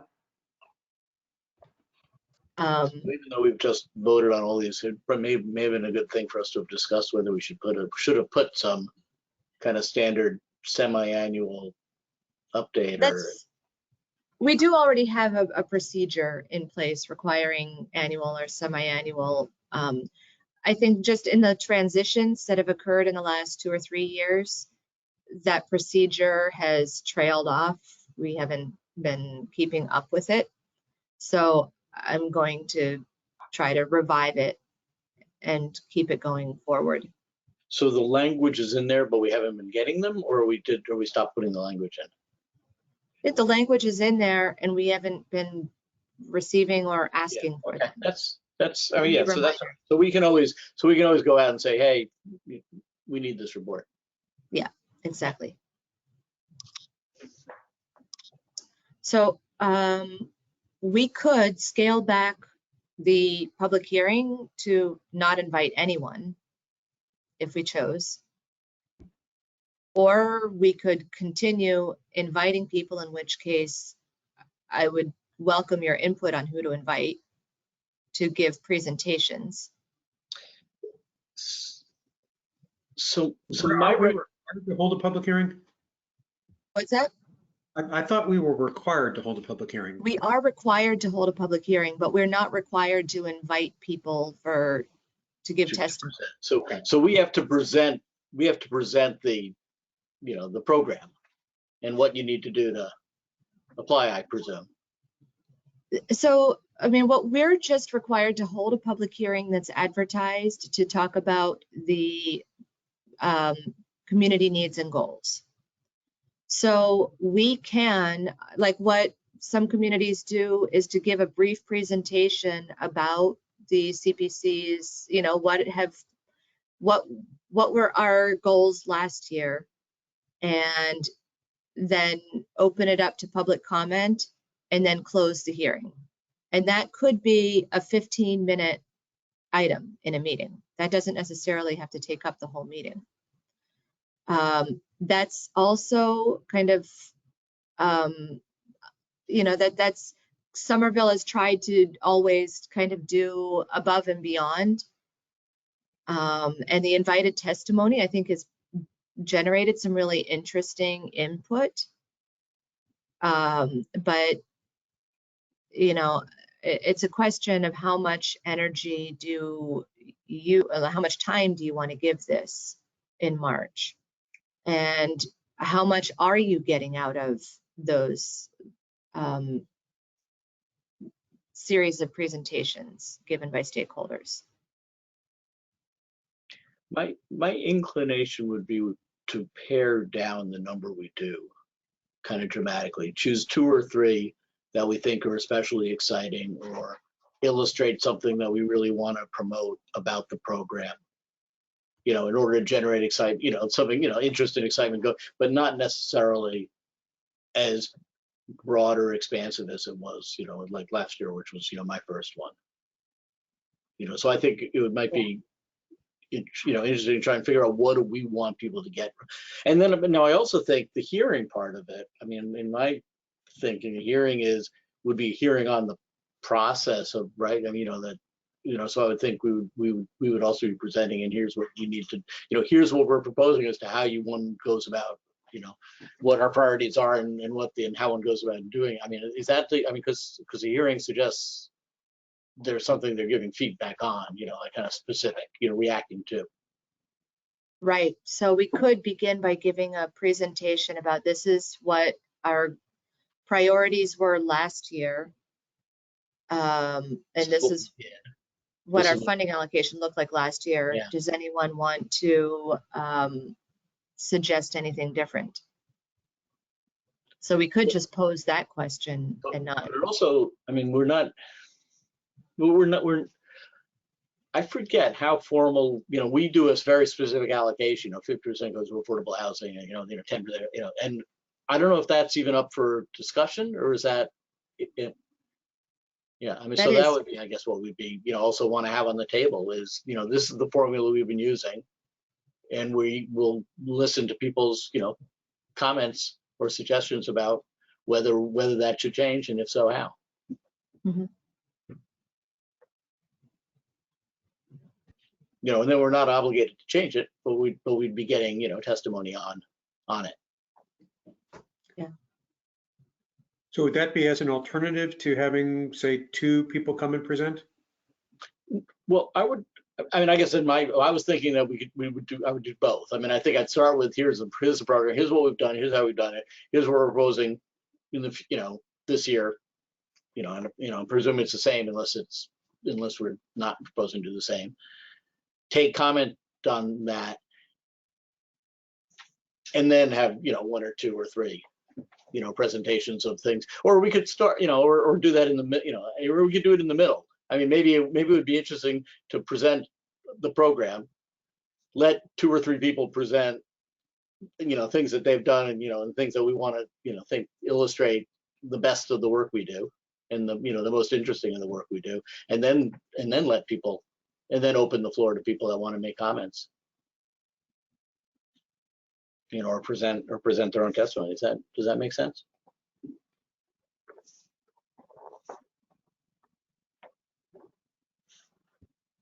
You know, as you have it, are you allocating the whole March meeting to this, or was there other things on the agenda besides that?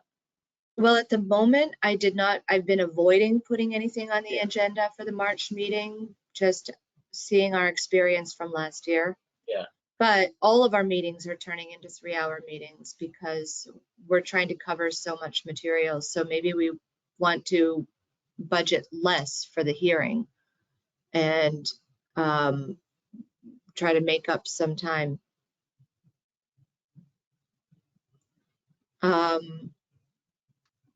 Some other things that might be helpful to think about are what might be some, like what's important? What are some important values that you're funding? Like you've had some really weighty questions to consider over this funding round about setting precedent for a private homeowner, about how much do you give to a nonprofit organization and how do you keep them, ensure that they have the capacity to do what they're asking. I don't know whether these are questions that any kind of discussion could help you to answer. Or what if the city has like a dozen projects that they're thinking about? What message could you give them about prioritizing which projects are going to actually get brought to the CPC? I feel like that's a really good, figuring out how we align with the city and the various departments. I mean, with the, is a really important thing, so that it feels like we're in lockstep with them, with the rest of the departments. But I don't really know how to do that.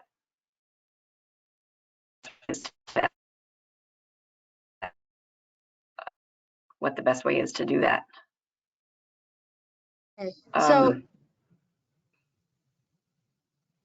thinking about the list of potential speakers that I have on the screen, including the organizations listed below that could be, that are the other stakeholders, are there any 2 or 3 that you think would be useful to invite?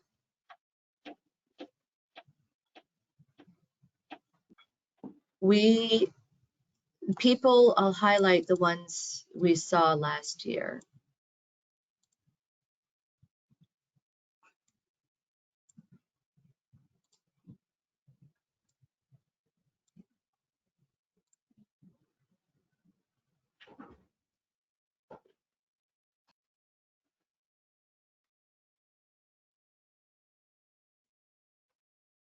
As well as PSUF, who I left off the list because we've heard so much from them recently. Yeah. I feel like we've heard a lot from capital projects. I would really like to hear from the Office of Housing Stability. For me, that we feel pretty disconnected from them. And I know that's because of the trust, but maybe that's something, is that the Office of Housing Stability and the, yeah, hearing that, I think that would be really helpful.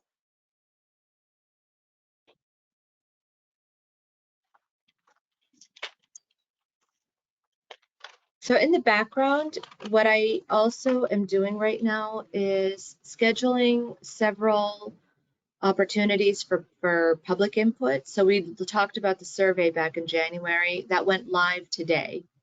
And we've got some tabling events scheduled. And I've been scheduling interviews with lots of city staff and some stakeholders as well, so that I can generate some input that will inform my drafting a plan update this year. So I don't know that I'm going to give you all that material, but I can talk about it anyway, maybe give a little presentation in April, summarizing what we've heard in this March outreach month. So I may be able to give you some input from some of these folks in April, even if they don't come to the public hearing. Okay. But maybe just so that it's not completely weighed in one direction, is there maybe one other entity that you'd be interested in inviting? Berta, do you mean for April or for March? Or either? So in March for the public hearing. Well, I think, I mean, I still think it would be good to try and figure out, you know, how does Somerville kind of stretch its, you know, open space recreation opportunities? I mean, whenever I've been at a table event, you know, we're doing a little sticker thing, you know, there's lots of interest in that. We know that it's a real challenge, you know, in Somerville. You know, I think we had did Summer Vision come and speak last year? Yeah. You And know, they spoke about beyond Summer Vision, what are the neighborhood plans that they're working on? yeah. Are there any non-city entities that would be good to have come talk about open space? The Mystic River Watershed Association. That's the one non-city entity that has applied for and received CPA grants. Although they have geographically a pretty limited area now that maybe we should have them anyway as an important non-city entity. Is there anybody else who spends time thinking or working? What about, they're called Greenworks? I've forgotten. Oh, Groundworks. Groundworks, thank you. They've had some turnover. So last year they started to apply for a grant, and then they had turnover in their leadership. So they withdrew the application, and they've been doing other work. So I mean, a question is what you'd like to learn from them. If they were, if you were to, I mean, and to, that's, I I think mean, that's, what would be nice to try and learn is how do we, I don't know, I guess it's how do you get blood from a stone, you know? And so, you know, it's sort of, you know, how do you, you know, what innovative ideas are there in order for us to Mhm. somehow, you know, get open space, get recreation opportunities where it seems none exist. Right. Or few exist. You know, and, you know, especially, I mean, and I guess I'm curious, you know, Summer Vision doesn't have any problem putting out reports saying, here's all the, you know, how many acres we're going to generate, but I don't really understand, you know, where, how they think they're, you know, but I don't remember what this, you know, what they spoke about last year. Mhm. You know, and I don't know that I've got anything to say, you know. Yeah. But,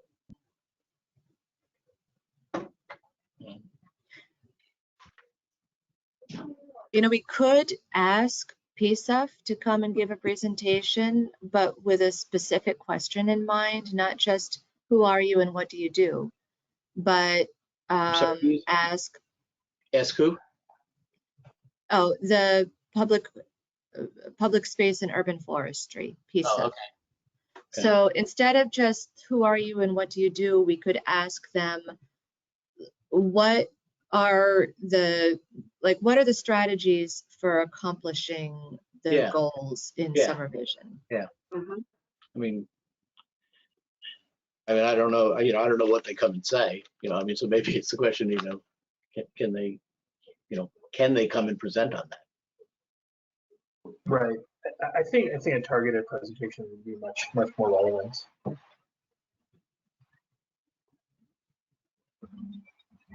Okay. That seems pretty reasonable. Do we want to stick with 2, or do we want to also ask on the historic side this? A real question is like, so the historic preservation funds, a lot of them have gone to meeting like secondary objectives. Like, is it, so the Adams Magoon House is a cultural resource, but the Elizabeth Peabody House and the the Hispanic Association are both resources serving vulnerable populations, and that we're making an investment in. So like and then we've got Mudflat Studio, which is also a cultural resource. You know, so there's kind of like a philosophical question, perhaps, that is like, what are your objectives or secondary objectives with respect to historic preservation? And I don't know whether it's possible to have that conversation over the public hearing, or who would lead that conversation.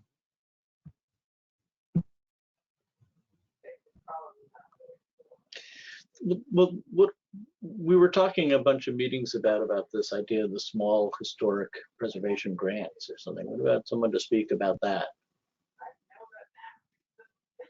Yeah, we could. Well, that would, I would actually schedule that kind of conversation over the summertime, where in June, I have on the agenda review projects that are flagged for follow-up action, and stalled projects are in the category of flagged for follow-up. An art farm maybe also could get bumped to then if it's not a high priority right now. So I think, well, I don't want to speak for you. I'm starting to rush because it's late. Whether you want to add a third speaker to the public hearing or keep it at 2. I would vote for keeping it at 2. Okay. Okay. And I was just kind of thinking, just it would be nice if we got someone from each of the categories of funding we do, you know, just for symmetry. You know, it's just a question of what would be the compelling presentation here, you know, so that it doesn't seem we're, you know, so it's not like a, you know, a whole smorgasbord, but at least they're all represented. Mm-hmm. Maybe I can talk with Sarah White about this and see if she has some ideas. Yeah, I think that would, you know, or maybe just someone, you know, from the, you know, Historic Preservation Commission coming and speaking about, you know, their overall, you know, broader program and how we fit into it. One of the things that perhaps Sarah might want to speak about is that I think that she would love to see the city restart the process of developing a historic preservation plan, which might be something that would answer a lot of the questions that the CPC is wrestling with regarding historic preservation. So maybe I could ask her to talk about that. I think that'd be good. And if she just, you know, if we don't have anything, we don't have anything. But yeah. Okay. All right. I don't want to take up too much more time on that subject. So I think I got the guidance that I need for the public hearing format. The review the application process and draft application materials. I think that's going to have to, maybe I could put that on the agenda for next month, for the next meeting after the public hearing, and we can table it to the following meeting if the public hearing takes up the whole time. Because I know you haven't had the chance to review the materials, and I don't think that we could like have that discussion 3 hours in. Yeah. So the calendar, I did want to look at tabling event schedule. So under the category of other business, I can send this out to everyone, but over this month we have tabling events scheduled. And I'd like to see if any of you are available to volunteer to attend these events with me. We have the West Branch Library on March 8th, Winter Farmers Market on March 11th, Central Library Wednesday, March 15th, and East Branch Library Saturday, March 18th. Perhaps since we don't have Heather or Laura here, I should just send this out via email and ask you all to sign up. Sounds good. Okay, so I think that's covered everything that we need to cover for tonight. Roberta, let me just note in the calendar of our regular meetings, there's a mistake. The September meeting is listed as being August.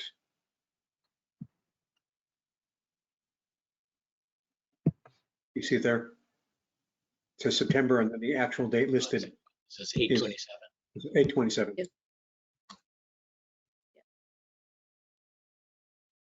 Thanks.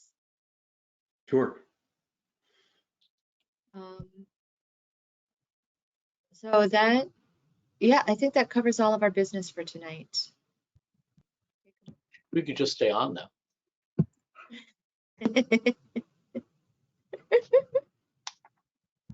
All right. It is very pleasant spending the evening with all of you. Yeah. Would anyone like to make a motion to adjourn?